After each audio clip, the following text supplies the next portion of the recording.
എരിവെല്ലാം മനുഷ്യനിർമ്മിതമായ കൽപ്പനകളെ കുറിച്ച് ആയിരിക്കുള്ളൂ.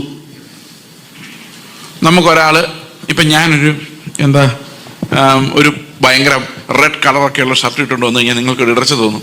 കാരണം എന്താ, ഒരു വിശുദ്ധിയോടെ വേഷം ഇല്ലാന്ന് നിങ്ങൾക്ക് തോന്നും. ഇപ്പം ലൈറ്റ് കളറായിട്ട് നിങ്ങളിന്ന് പിടിച്ചു നിൽക്കുന്നത്. അപ്പം ഇത് എരിവ് തോന്നാൻ കാരണം എന്താ, മാനുഷികമായ ഒരു കൽപ്പന ആയതുകൊണ്ട് എരിവ്, ഭയങ്കര എരിവ് തോന്നുന്നത്. ഒരു ദിവസം ഞാൻ പാസ്റ്റേഴ്സിൻ്റെ ഒരു മീറ്റിംഗ് സംസാരിക്കായിരുന്നു. അപ്പോൾ ഒരു മനുഷ്യൻ എന്നോട് എന്ന് പറഞ്ഞു, ഇനി മേലാൽ നിങ്ങളുടെ പ്രസംഗം കേൾക്കാൻ ഞാൻ വരികയില്ല. അപ്പം ഞാൻ എന്താ കാര്യം? പുള്ളി പറഞ്ഞു, നിങ്ങൾ വെള്ള ധരിച്ചിട്ടില്ല.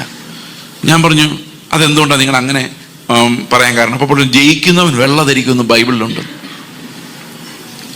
ഞാൻ പറഞ്ഞു, ജയിക്കുന്നവൻ കിരീടം വയ്ക്കുമെന്നും ബൈബിളിലുണ്ട്. പക്ഷെ നിങ്ങൾ അത് വെക്കാതെ വന്നത് എന്തുകൊണ്ടാണെന്ന് ചോദിച്ചു. അന്നേരം പുള്ളി പറഞ്ഞു, നിങ്ങൾ ഇങ്ങനെ മണ്ടത്തരം തർക്കുത്തരം പറയുകയാണ്, ഇങ്ങനെയുള്ള കുറേ ആൾക്കാർ ഇങ്ങനെ ബൈബിൾ കോളേജിൽ നിന്ന് പഠിച്ചിറങ്ങിയിട്ടുണ്ട്. ഞാൻ പറഞ്ഞു, അതും സമ്മതിച്ചു. പക്ഷെ നിങ്ങൾ കറുത്ത പാൻറ് ഇട്ടിരിക്കുന്നതിനാന്ന് ചോദിച്ചു. കാരണം ജയിക്കുന്നവൻ വെള്ള ധരിക്കുമെങ്കിൽ ഫുൾ വെള്ള ധരിക്കണ്ടേ? അപ്പൊ പകുതി വെള്ളയും ബാക്കി ബ്ലാക്കും ആയി കഴിഞ്ഞാൽ എത്ര പകുതി ജയിച്ചു എന്നല്ലേ പറയാൻ പറ്റുള്ളൂ. പുള്ളി പറഞ്ഞു, നിങ്ങൾക്കൊന്നും ഇതിന്റെ വില അറിയത്തില്ല, ഞങ്ങളൊക്കെ ഈ വെള്ള വസ്ത്രത്തിന് വേണ്ടി പോരാടി വില കൊടുത്തിട്ടുള്ളവരാണ്. ഞാൻ അന്നേരം പുള്ളി ചോദിക്കണം എന്ന് വിചാരിച്ചാണ്, ഈ ബോംബെ ഡാങ്ങിന്റെ വെള്ള വസ്ത്രത്തിന് എന്താ ഇത്ര വിലയെന്ന്. ഇത് അവർ വിചാരിക്കുന്ന എരിവാ. ആ എരിവെന്ന് പറഞ്ഞു കഴിഞ്ഞാൽ അതിനുവേണ്ടി ജീവൻ കളയാൻ വരെ ഇവർ തയ്യാറാണ്. ജീവിക്കാൻ വേണ്ടി മരിക്കാൻ വരെ ഞങ്ങൾ തയ്യാറാന്ന് പറഞ്ഞ പോലെ ഈ വെള്ളവസ്ത്രം എന്ന് വേണ്ടി പോരാടാൻ ഇവർ തയ്യാറാണ്. അതുപോലെ നിങ്ങൾ നോക്ക്, ഒരു കഴിഞ്ഞ ദിവസം 12 വയസ്സുള്ള ഒരു കൊച്ചിന് ഫിറ്റ്സ് ഉണ്ടായിരുന്നു. അപ്പൻ ആശുപത്രി കൊണ്ടുപോയില്ല. ഞങ്ങളെല്ലാം പുള്ളി ഫോൺ ചെയ്ത് പറഞ്ഞു, ഒന്ന് ഹോസ്പിറ്റലിൽ കൊണ്ടുപോകും. പുള്ളി പറയാണ്, ഞാൻ വിശ്വാസ ജീവിതം നയിക്കുന്ന ആളാണ്, അതുകൊണ്ട് വിശ്വാസത്താലുള്ള ഹീലിംഗ് മാത്രമേ. ഞാൻ പറഞ്ഞു, നിങ്ങൾ അങ്ങനെ ചെയ്തോ? ഈ 12 വയസ്സുള്ള കൊച്ചിന് വിശ്വാസം ഇല്ലല്ലോ, അയാളുടെ ജീവിതം ഇട്ട് കെട്ടാൻ നിങ്ങൾക്ക് എന്താണ് അധികാരം? അവസാനം പുള്ളി എന്ത് ചെയ്താൽ സമ്മതിക്കില്ല. അവസാനം ഞാൻ പറഞ്ഞു, ഞാൻ പോലീസിൽ പരാതി കൊടുക്കാൻ പോകുന്നു. അപ്പോൾ കൊച്ചുമായിട്ട് പോയി. എരിയോ, കത്തി എരിയോ. അതുകൊണ്ട് പുള്ളിക്ക് കഴിഞ്ഞ ദിവസം തന്നെ കണ്ടു, എൻ്റെ അടുത്തോടെ പോയിട്ട് ദേഷ്യത്തിൽ എന്നെ നോക്കിയിട്ടങ്ങ് പോയി. ആ എരിവ് ഇപ്പോഴും തീർന്നിട്ടില്ല. അപ്പോൾ അതെന്തുകൊണ്ടാണെന്ന് വെച്ച് കഴിഞ്ഞാൽ, ബൈബിളിൽ ഒരിടത്തും നിങ്ങൾ ആശുപത്രി പോകരുതെന്ന് എഴുതിയിട്ടില്ല. അതായത് ബൈബിളിൽ കർത്താവ് പറയാത്തൊരു കൽപ്പന എടുത്തു കഴിഞ്ഞാൽ പിന്നെ എരിഞ്ഞങ്ങ് പുകയോ, പിന്നെ ബാക്കിയുള്ളവരെ ഒന്നിനെയും കാണാൻ മേല. ഇതാണ് മനുഷ്യന്റെ പ്രശ്നം. ഞാൻ കഴിഞ്ഞ ദിവസം പറഞ്ഞില്ലേ, ഇസ്രായേൽ മക്കളും മലയാളികളും മാത്രമേ ഉള്ളൂ ഇങ്ങനെ. നിങ്ങൾ ലോകത്തിൽ ഏത് സമൂഹത്തിൽ പോയി നോക്കിയാലും ഈ ദൈവം തരാത്ത നീതിയെ വെച്ച് എരിഞ്ഞിട്ട് ബാക്കിയുള്ളവരെല്ലാം പോക്കെന്ന് പറയുന്ന ഒരേ ഒരു വർഗം ഇസ്രായേൽ മക്കൾ കഴിഞ്ഞാൽ പിന്നെ പെന്തക്കോസ്ത് മലയാളികളാണ്. വേറെ നിങ്ങൾ ആന്ധ്രയിൽ പോയോ, കർണാടകയിൽ പോയോ, നോർത്ത് ഇന്ത്യയിൽ പോയോ, ആഫ്രിക്കയിൽ പോയോ, അമേരിക്കയിൽ പോയോ, വസ്ത്രധാരണം മാന്യമായിരിക്കണം എന്ന് എല്ലാവരും പറയും. പക്ഷെ എന്തായിരിക്കണം എന്ന് പറയൂല. താടി വെക്കണോ, വെട്ടണോ, ഊശാന്താടി വേണോ, മീശ പിരിച്ചു വെക്കണോ, ആരും ഒന്നും പറയില്ല. അതൊന്നും അവരുടെ വിഷയമല്ല. പക്ഷെ നമുക്ക് എരിവ് കാരണം വെള്ളം എത്ര കുടിച്ചിട്ട് മാറാത്ത എരിവ് പിടിച്ചിരിക്കുന്നുണ്ട്. മലയാളിക്ക് മാത്രമേ ഉള്ളൂ. അതുകൊണ്ട് അപകടം എന്താണെന്ന് വെച്ച് കഴിഞ്ഞാൽ, ഇത് മീശ പഠിക്കുന്നത് നല്ല കാര്യമാണ്, വെള്ളവസ്ത്രം ധരിക്കുന്നത് മോശമല്ല, ആഭരണവും ഊരിനൊക്കെ നല്ല കാര്യമാണെങ്കിലും എരിവ് വന്ന കാരണം എന്താ പ്രശ്നം എന്നറിയോ? ഇതാണ് നീതിയെന്ന് ആൾക്കാരങ്ങ് വിശ്വസിച്ച് പോവാ. പഴയ നിയമത്തിൽ മുഴുവൻ പറഞ്ഞേക്കുന്നത് അടിച്ച് പൊട്ടിക്കാനാണ്. പക്ഷെ പുതിയ നിയമത്തിൽ ഉണ്ടല്ലോ, അടിക്കരുതെന്ന് പറഞ്ഞത്. നിങ്ങളുടെ കുഞ്ഞുങ്ങളെ ദേഷ്യം പിടിപ്പിക്കരുത്. വായിച്ചിട്ടുണ്ടോ? പ്രകോപിപ്പിക്കരുത്, അവരുടെ ധൈര്യം ചോർന്നു പോകുന്നു. ഇവിടെ ആധുനിക സമൂഹത്തിൽ സൈക്കോളജിസ്റ്റുകളെല്ലാം പിള്ളേരെ തലരുതെന്ന് പറയുന്നതിന് 2000 വർഷങ്ങൾക്ക് മുമ്പ് കർത്താവിന്റെ വചനത്തിൽ എഴുതി വെച്ചിരിക്കുകയാണ്, പിള്ളേരെ ഭയപ്പെടുത്തരുത്, പ്രകോപിപ്പിക്കരുത്, അവരെ ദേഷ്യം പിടിപ്പിക്കരുതെന്ന്. നിങ്ങൾ എന്തിനാ പിള്ളേരെ തല്ലുന്നേ?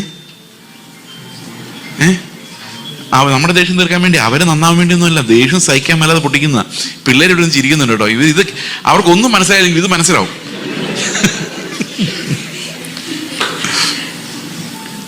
അപ്പൊ പിള്ളേർക്ക് പതുക്കെ മനസ്സിലാവുന്ന ഒരു കാര്യമുണ്ട്. ഇന്ന് അമ്മയ്ക്ക് ഭയങ്കര ദേഷ്യമായിരുന്നു, okay, getting angry is okay, getting violent is okay. That's a good response. അങ്ങനെ വേണം. അപ്പൻ ഇന്ന് അമ്മയെ എടുത്തിട്ട് ഇടിച്ചാൽ ഞാൻ കണ്ടു. അങ്ങനെ വേണം. ആണുങ്ങൾക്ക് ഗട്ട്സ് വേണം. ഇവരെല്ലാം അപ്പൻ്റെ അമ്മയുടെ സ്വഭാവം. ഇപ്പൊ ഞാൻ വടിയെടുത്ത് എൻ്റെ മകനെ തല്ലുമ്പം അവൻ എന്നെ പോലെ ആകാത്ത എന്താടാന്നാ ചോദിക്കുന്നത്. ശരിയല്ലേ? പഴയ നിയമത്തിൽ അത് മതിയായിരുന്നു. പഴയ നിയമത്തിൽ ഞാൻ അനുസരിക്കുന്നു, പിള്ളേരെ അനുസരിപ്പിക്കുന്നു. എന്നാൽ പുതിയ നിയമത്തിൽ ഞാൻ ഒന്നും അനുസരിക്കുന്നില്ല. ഇപ്പം പിള്ളേരെ എന്തു പറഞ്ഞുകൊണ്ട് തല്ലും? എനിക്കിതൊരു ഭയങ്കര ക്രൈസിസ് ആയിരുന്നു. ഞാൻ എങ്ങനെ നോക്കിയാലും എൻ്റെ മകനെ തല്ലാൻ വടിയെടുക്കുമ്പം എന്നോട് കർത്താവ് പറയാം, അവൻ നിന്നേക്കാൾ എത്രയോ ഭേദമാണ്. ദൈവം നമ്മെ നീതിമാൻ എന്ന് വിളിക്കുന്നത് എന്തിൻ്റെ അടിസ്ഥാനത്തിലാണ്? അത് അവൻ്റെ പുത്രൻ്റെ നീതി, അതായത് ദൈവപുത്രൻ്റെ നീതി. നമുക്ക് പകരം ഈ ഭൂമിയിലേക്ക് ഇറങ്ങി വന്ന് നമ്മൾ അനുസരിച്ച് പൂർത്തിയാക്കേണ്ട നിയമങ്ങളെ പൂർത്തിയാക്കി ആത്മാവ് നമുക്ക് തന്ന് ജീവനായി നമ്മിൽ വസിച്ച് ആ അനുസരണത്തെ നമ്മളിലൂടെ പൂർത്തിയാക്കുന്ന ക്രിസ്തുവിൻ്റെ പ്രവൃത്തിയാലാണ് നമ്മൾ രക്ഷിക്കപ്പെടുന്നത്. അതുകൊണ്ട് രക്ഷയുടെ ഏത് തലത്തെക്കുറിച്ച് നിങ്ങൾ ആലോചിച്ചാലും അത് ശരിയായ ഉപദേശമാണോ എന്നറിയാൻ നമുക്ക് ഒരൊറ്റ കാര്യം മാത്രമേ ഉള്ളൂ. Does everything end in glorifying the lord? അതാണ് എല്ലാ ഉപദേശങ്ങളുടെയും. അത് രക്ഷയുടെ ഉപദേശം മാത്രമല്ല, വേദപുസ്തകത്തിൽ ഏത് ഉപദേശത്തെക്കുറിച്ച് നമ്മൾ പറഞ്ഞാലും അതെല്ലാം അവസാനിക്കേണ്ടത് ദൈവത്തെ മഹത്വപ്പെടുത്തിക്കൊണ്ടാണ്. അതായത് God to you belong all glory and honour എന്ന് പറയുവാണെങ്കിൽ അത് തീർച്ചയായിട്ടും അത് കർത്താവിൻ്റെ മഹത്വത്തിനായി, രക്ഷ ദൈവത്തിൻ്റെയും കുഞ്ഞാടിൻ്റെയും ദാനം എന്ന് നമുക്ക് ധൈര്യമായിട്ട് പറയാൻ സാധിക്കും. കാരണം we were unworthy, while we were still unworthy and enemies of God, God elected us in Christ before time began. And that story of salvation unraveled over many millennia. Finally, when we were born, we didn't know anything about this. പക്ഷേ ദൈവം ക്രിസ്തുവിൽ നമ്മെ തിരഞ്ഞെടുത്തത് പതുക്കെ നമ്മുടെ ജീവിതത്തിലൂടെ, വിശ്വാസത്തിലൂടെ നമ്മൾ വിശ്വസിച്ചപ്പോൾ അതെല്ലാം കർത്താവിൻ്റെ തിരഞ്ഞെടുപ്പും കർത്താവിൻ്റെ നിത്യരക്ഷയുടെ ബെനിഫിറ്റ്സും അനുഭവിക്കുവാൻ ദൈവം നമുക്ക് ഒരു ഭാഗ്യം തന്നു എന്നുള്ളതാണ് ഞാൻ ഇതിനെക്കുറിച്ച് മനസ്സിലാക്കുന്നത്. So we don't have to know much, but only need to know this much. വിശ്വാസം, ഞാനല്ല ക്രിസ്തു അത്രേ എന്നിൽ വസിക്കുന്നു പറയുമ്പോൾ അതിൽ രണ്ട് കാര്യങ്ങളുണ്ട്. ഒന്ന് റിപ്പൻഡൻസ് ആണ്. റിപ്പൻഡൻസ് എന്ന് പറയുന്നത് ശരിക്കും നമ്മളെപ്പോഴും റിപ്പൻഡൻസ് എന്ന് ഉദ്ദേശിക്കുന്നത് എന്താണ്? ഞാൻ കഴിഞ്ഞകാല പാപങ്ങളിൽ ഒത്തിരി പാപം ചെയ്തു പോയിട്ടുണ്ട്, കർത്താവെ ക്ഷമിക്കണേ. ഇതാണ് നമ്മൾ റിപ്പൻഡൻസ് ആയിട്ട് പണ്ട് ഓർത്തഡോക്സ് പള്ളി തൊട്ട് കേൾക്കുന്നത്. അറിയാതെ ചെയ്തതും അറിഞ്ഞുകൊണ്ട് ചെയ്തതുമായ എൻ്റെ പിഴ, അതാണ് ഞാൻ ചെയ്ത തെറ്റുകൾ. പക്ഷേ ആ തെറ്റുകളിൽ നിന്ന് മാനസാന്തരപ്പെടാൻ നമ്മൾ പറഞ്ഞാൽ മതി, ഇനി മേലാൽ ഞാൻ അങ്ങനെ ചെയ്യില്ല. അതാണ് നമ്മളെല്ലാം പ്രതീക്ഷിക്കുന്ന മാനസാന്തരം. പക്ഷേ യഥാർത്ഥത്തിൽ നമ്മൾ തന്നെ മൊത്തത്തോടെ പാപിയാണ്, അതായത് നമുക്ക് പാപം മാത്രമേ ചെയ്യാൻ പറ്റുള്ളൂ എന്ന് കണ്ടുപിടിച്ച് കഴിഞ്ഞാൽ നമ്മൾ എങ്ങനെ പിന്നെ മാനസാന്തരപ്പെടും? അങ്ങനെ പറയുമ്പോൾ നമുക്ക് ആകെ ഒരു വഴിയുള്ളൂ, ഞാനല്ല എന്ന് പറയേണ്ടി വരും. അതായത് അതെൻ്റെ മരണം, ഞാൻ കർത്താവിനോടൊപ്പമുള്ള എൻ്റെ മരണത്തിൻ്റെ പങ്കാളിത്തം, ആ പങ്കാളിത്തം ഞാൻ കൺഫസ് ചെയ്യാനുള്ള കാരണം ഞാൻ പാപം മാത്രമേ ചെയ്യുകയുള്ളൂ. അതുകൊണ്ട് ഐ ആം എ സിന്നർ എന്നാണ്, ഐ സിൻഡ് എന്നല്ല. നമ്മൾ സാധാരണ മാനസാന്തരപ്പെടാൻ പെട്ടെന്ന് ഈ അപ്പം നുറുക്കുന്ന സമയത്ത് ഒരു 5 മിനിറ്റ് കിട്ടുമ്പം ഓടിപ്പിടിച്ച് നമ്മുടെ സിന്നുകളെല്ലാം കൂടെ കൗണ്ട് ചെയ്യുകയോ ചെയ്യുന്നത്. പക്ഷെ കൗണ്ട് ചെയ്തിട്ട് കാര്യമില്ല, സിൻ എവിടെ നിന്ന് വന്നു എന്നുള്ളതാണ് അവിടുത്തെ പ്രശ്നം. Sin factor, that factor sin is still there. ശരിക്കും പറഞ്ഞു കഴിഞ്ഞാൽ പനി വരുമ്പോൾ പാരസെറ്റമോൾ കഴിച്ച പനിയെ സപ്രസ് ചെയ്യുന്ന പോലെയാണ് ഈ താൽക്കാലികമായ മാനസാന്തരങ്ങൾ എന്ന് പറയുന്നത്.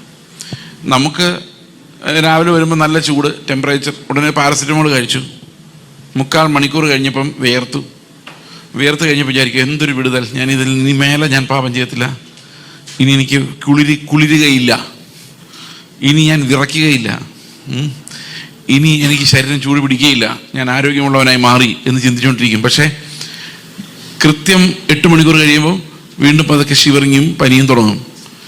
ഇത് ഒരു പാറ്റേൺ ആണ്. നമ്മുടെ സ്പിരിച്വൽ ലൈഫ് നോക്കിയാൽ ഇങ്ങനെ തന്നെ ഒരു പാറ്റേണിലാണ് നമ്മൾ പോകുന്നത്. നമ്മൾ മാനസാന്തരപ്പെടുന്നു, പിന്നെ കുറച്ച് നേരം അതിൻ്റെ ചൂട് നിൽക്കുന്നു, പിന്നെ അടുത്ത ഉപവാസ പ്രാർത്ഥനയൊക്കെ ആകുമ്പോഴേക്കും വീണ്ടും നമ്മൾ പഴയപടിയാകുന്നു, പിന്നെയും കരഞ്ഞു പിടിച്ച് മാനസാന്തരപ്പെടുന്നു. അപ്പം we are taking spiritual paracetamol once in a while to keep us symptom free. പക്ഷേ അതേസമയം ഈ സിംറ്റം ഉണ്ടാക്കി വിടുന്ന ആ രോഗാണുക്കളൊന്നും മരിക്കാതെ അത് നമ്മളിൽ വാണ്, അത് മരണം ഉണ്ടാക്കുന്ന രീതിയിൽ അത് വാണുകൊണ്ടിരിക്കുന്നു. ഇതാണ് നമ്മുടെ അവസ്ഥ. അപ്പോൾ ഈ മരണം ഉണ്ടാക്കുന്ന രീതിയിൽ ഉള്ളിൽ വാഴുന്ന ബാക്ടീരിയയെ നശിപ്പിക്കാതെ ഇതിന് പുറമേ കാണുന്ന പാപത്തെ മാത്രം പരിഹരിക്കുന്ന രീതിയിലുള്ള മാനസാന്തരങ്ങൾ കൊണ്ട് യാതൊരു പ്രയോജനവുമില്ല. അപ്പോൾ ശരിക്കും മാനസാന്തരം എന്ന് പറയുന്നത് ഞാനല്ല എന്ന് പറഞ്ഞു കഴിയുമ്പോഴേക്കും that's a New Testament repentance, because I withdraw from the scene എന്ന അതിനർത്ഥം. അതായത് ഞാൻ ഈ പണിക്ക് ഇറങ്ങുന്നില്ല, എന്നെ കൊണ്ട് പറ്റത്തില്ല, കർത്താവെ അയാളോട് ക്ഷമിക്കാൻ എനിക്ക് കഴിവില്ല, ഐ വിത്ഡ്രോ, ഐ ഡൈ, ഞാൻ ചത്തു, ഇനി ജീവിക്കുന്നത് ഞാനല്ല നീയാണ്, you are living through me. നിന്റെ ജീവൻ എന്നിലേക്ക് കടന്നു വന്നാൽ മാത്രമേ എനിക്ക് ആളോട് ക്ഷമിക്കാൻ പറ്റുള്ളൂ. അപ്പോൾ എനിക്ക് ആളോട് ക്ഷമിക്കണമെങ്കിൽ, പിതാവിന് ഇഷ്ടമുള്ളൊരു പ്രവൃത്തി എന്നിൽ നിന്നുണ്ടാകണമെങ്കിൽ, that's impossible for a human being like me. So what do I do? ഞാൻ നാളെ നന്നായിക്കോളാം എന്ന് പറയാൻ പറ്റത്തില്ല, കാരണം നാളെ നന്നാകാൻ പറ്റിയില്ല. So what do I do? I confess I died with Christ. ഞാൻ അവൻ്റെ കൂടെ മരിച്ചു. നമ്മുടെ മരണത്തിൻ്റെ പങ്കാളിത്തത്തിലേക്ക് വന്നു കഴിയുമ്പോഴേക്കും we become helpless and we abandon ourselves. കർത്താവ് പറഞ്ഞു തന്നെത്താൻ ത്യജിക്കുക എന്ന് പറഞ്ഞു കഴിഞ്ഞാൽ രാവിലെ എഴുന്നേറ്റ് ഞാൻ എന്നെ അങ്ങ് വിട്ടു എന്ന് പറഞ്ഞു. അങ്ങനെയൊന്നും പോകുന്ന സാധനമല്ല ഇത്. ഈ തന്നെത്താൻ ത്യജിച്ച് തൻ്റെ ക്രൂശ് കൊടുത്ത് വരാൻ പറഞ്ഞ് തന്നെത്താൻ ത്യജിക്കുന്നത് എങ്ങനെയാണ്? By casting ourselves to the death, to the participation of the death of Christ. ഇതാണ് ശരിക്കും വിശുദ്ധ ജീവിതത്തിൻ്റെ ഏറ്റവും പ്രധാനപ്പെട്ട, അതായത് ക്രിസ്ത്യ ജീവിതത്തിൻ്റെ ഏറ്റവും പ്രധാനപ്പെട്ട ഫാക്ടർ എന്ന് പറയുന്നത്. It is no longer I but Christ lives in us എന്നുള്ളതാണ്. ലിവ് ബൈ ഫെയ്ത്ത്, വിശ്വാസത്താൽ ജീവിക്കുമ്പോൾ it is no longer I but Christ. നിങ്ങളോട് ഒരാൾ ക്ഷമിക്കാൻ പറ്റാത്ത തെറ്റ് ചെയ്തു എന്ന് വിചാരിച്ചു. നിങ്ങളുടെ പൈസ എടുത്തുകൊണ്ട് പോയി, വലിയ തുകയായിരുന്നു, തിരിച്ചു തരുന്നില്ല. What to do? അപ്പോൾ നിങ്ങൾ സ്വാഭാവികമായി നോക്കിയാൽ, ഇന്ന് എന്നോട് ഒരാൾ ചോദിച്ചു എന്താ ചെയ്യേണ്ടത്, എൻ്റെ കയ്യിൽ നിന്ന് ഒരാൾ കുറേ പൈസ കൊണ്ടുപോയി, ഒന്നും തിരിച്ചു തരുന്നില്ല, ഞാൻ ഭയങ്കരമായിട്ട് കഷ്ടപ്പെടുവാണ്, എന്താ ചെയ്യേണ്ടത്? കേസ് കൊടുക്കുന്നതിനകത്ത് കുഴപ്പമുണ്ടോ ചീറ്റിങ്ങിനായിട്ട്? ഞാൻ പറഞ്ഞു നിങ്ങൾക്ക് ഇന്ത്യൻ നിയമങ്ങൾ ഫോളോ ചെയ്യുന്നതുകൊണ്ട് കുഴപ്പമൊന്നുമില്ല, പക്ഷേ ചെയ്യാതിരിക്കുന്നതും അതിനേക്കാൾ മനോഹരമാണ്. കാരണം പരിജ്ഞാനത്തിലേക്ക് പോകുമ്പോൾ നമ്മുടെ സ്വാതന്ത്ര്യം അനുസരിച്ച് നമുക്ക് വേണ്ട, ഞാൻ അയാളോട് ക്ഷമിച്ചു പോട്ടെ എന്ന് പറയണമെങ്കിൽ ക്രിസ്തു ഉള്ളിൽ വേണം. അപ്പം നിങ്ങൾ വിചാരിക്കും ഇത്രയും പൈസ പോട്ടെ എന്ന് എങ്ങനെ വെക്കുമെന്ന്? കർത്താവ് കൂടെ ഉണ്ടെങ്കിൽ നമുക്ക് എന്നാ കുഴപ്പം? അത്രയും കടുപ്പിച്ച് പറയല്ലേ, കാരണം ആ പൈസ അത്രയും കളയാൻ പറ്റുമോ എന്ന് വെച്ച് കഴിഞ്ഞാൽ കർത്താവ് കൂടെ ഉണ്ടെങ്കിൽ പിന്നെ എന്താ കുഴപ്പം? അപ്പോൾ അല്ലേ പൈസ കൂടെ വേണമല്ലേ? അതാണ്. പക്ഷെ അതുകൊണ്ട് നമുക്ക് ആരോടും പറയാൻ പറ്റില്ല പൈസ വിട്ട് കളഞ്ഞേക്കെന്ന് പറയാൻ പറ്റില്ല. പക്ഷെ അത് ക്രിസ്തു ഉള്ളിൽ വസിക്കുമ്പോൾ ആ അനുസരണം നമ്മുടെ ഉള്ളിൽ ഉണ്ടായി വരിക ചെയ്യുന്നത്. ആരെ ഫോഴ്സ് ചെയ്തൊന്നും ചെയ്യിപ്പിക്കാൻ പറ്റത്തില്ല. അതാണ് പുതിയ നിയമത്തിൻ്റെ പ്രത്യേകത. It has to come out of love, come out of sanctification. അപ്പം ഇത് ഉണ്ടായി വരണം. അതുകൊണ്ട് അപ്പോസ്തലന്മാർ എന്താ പറഞ്ഞത്? റോമാലേഖനം 1:6 പറയുകയാണ്, ഞാൻ അപ്പോസ്തലത്വവും കൃപയും പ്രാപിച്ചത് കൽപ്പനകൾക്ക് അനുസരണം ഉണ്ടാക്കാനല്ല, പിന്നെന്തിനാ? വിശ്വാസത്തിന് അനുസരണം ഉണ്ടാകാൻ വേണ്ടിയാണ്. That means my apostleship and the grace that I have received as an apostle is to create an obedience of faith. വിശ്വാസത്തിൻ്റെ അനുസരണം നമ്മളിൽ ഉളവാകാൻ വേണ്ടിയാണ്. അതായത് faith that Christ is living in me has to produce an obedience. അതാണ് അപ്പോസ്തലന്മാരുടെ ശുശ്രൂഷകളുടെ തന്നെ കാരണം. ഇനി അത് 16:24 മലയാളം ബൈബിളിൽ നോക്കുമ്പോൾ റോമാലേഖനം അവസാനിക്കുന്നത് പറഞ്ഞുകൊണ്ടാണ് ഒബീഡിയൻസ് ഓഫ് ഫെയ്ത്ത്, വിശ്വാസത്തിൻ്റെ അനുസരണം. നമ്മൾ 1 പത്രോസ് 1:2 വായിക്കുമ്പോൾ ചിതറിപ്പാർക്കുന്ന കർത്താവിൻ്റെ വിശുദ്ധ ജനത്തോട് പറയുന്നത് ആത്മാവിൻ്റെ വിശുദ്ധീകരണം പ്രാപിച്ച് അനുസരണം കാണിപ്പാനെന്നാണ്. അപ്പോൾ അനുസരണം കാണിക്കണമെങ്കിൽ നമ്മുടെ ആത്മാവ് വിശുദ്ധമാകണം.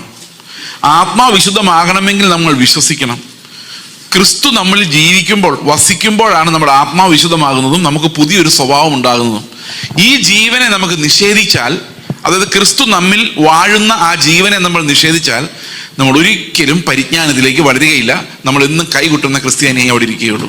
Most of the people reject Christ when it comes to faith life. അതായത് ക്രിസ്തുവിൻ്റെ ജീവൻ അത്ര അട്രാക്റ്റീവ് അല്ല, കാരണം നമുക്ക് പലപ്പോഴും അത് വേദന ഉണ്ടാക്കുന്നതാണെന്ന് അനുമാനിച്ച് നമ്മൾ കർത്താവിൻ്റെ ജീവനിലേക്ക് പ്രവേശിക്കാൻ ഭയപ്പെടുകയാണ് ചെയ്യുന്നത്.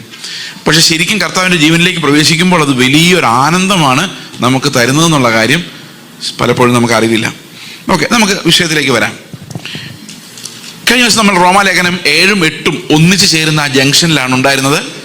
അവിടെ എങ്ങനെയാണ് ഹോർമോൺ കൊണ്ടും കെമിക്കൽസ് കൊണ്ടും നമ്മുടെ ശരീരത്തിൻ്റെ വീണുപോയ കോൺസ്റ്റിറ്റ്യൂഷൻ കാരണം എന്തുകൊണ്ടാണ് നമുക്ക് അനുസരിക്കാൻ പറ്റാതായതെന്നും കർത്താവ് എങ്ങനെയാണ് നമുക്ക് സബ്സ്റ്റിറ്റ്യൂട്ടഡ് ഒബീഡിയൻസ് വഴി ദൈവം നമുക്ക് നീതി നൽകിയതെന്നുമാണ് ഇന്നലെ നമ്മൾ കണ്ടത്. നിങ്ങൾ ഓർക്കുന്നുണ്ടല്ലോ ക്ലാസ് റൂം എക്സ്പീരിയൻസ്? തോറ്റുപോകാം, 1-0 കിട്ടുന്ന പയ്യൻ, 99 കിട്ടിയവരെല്ലാം ഇപ്പോൾ എവിടെയാണ്?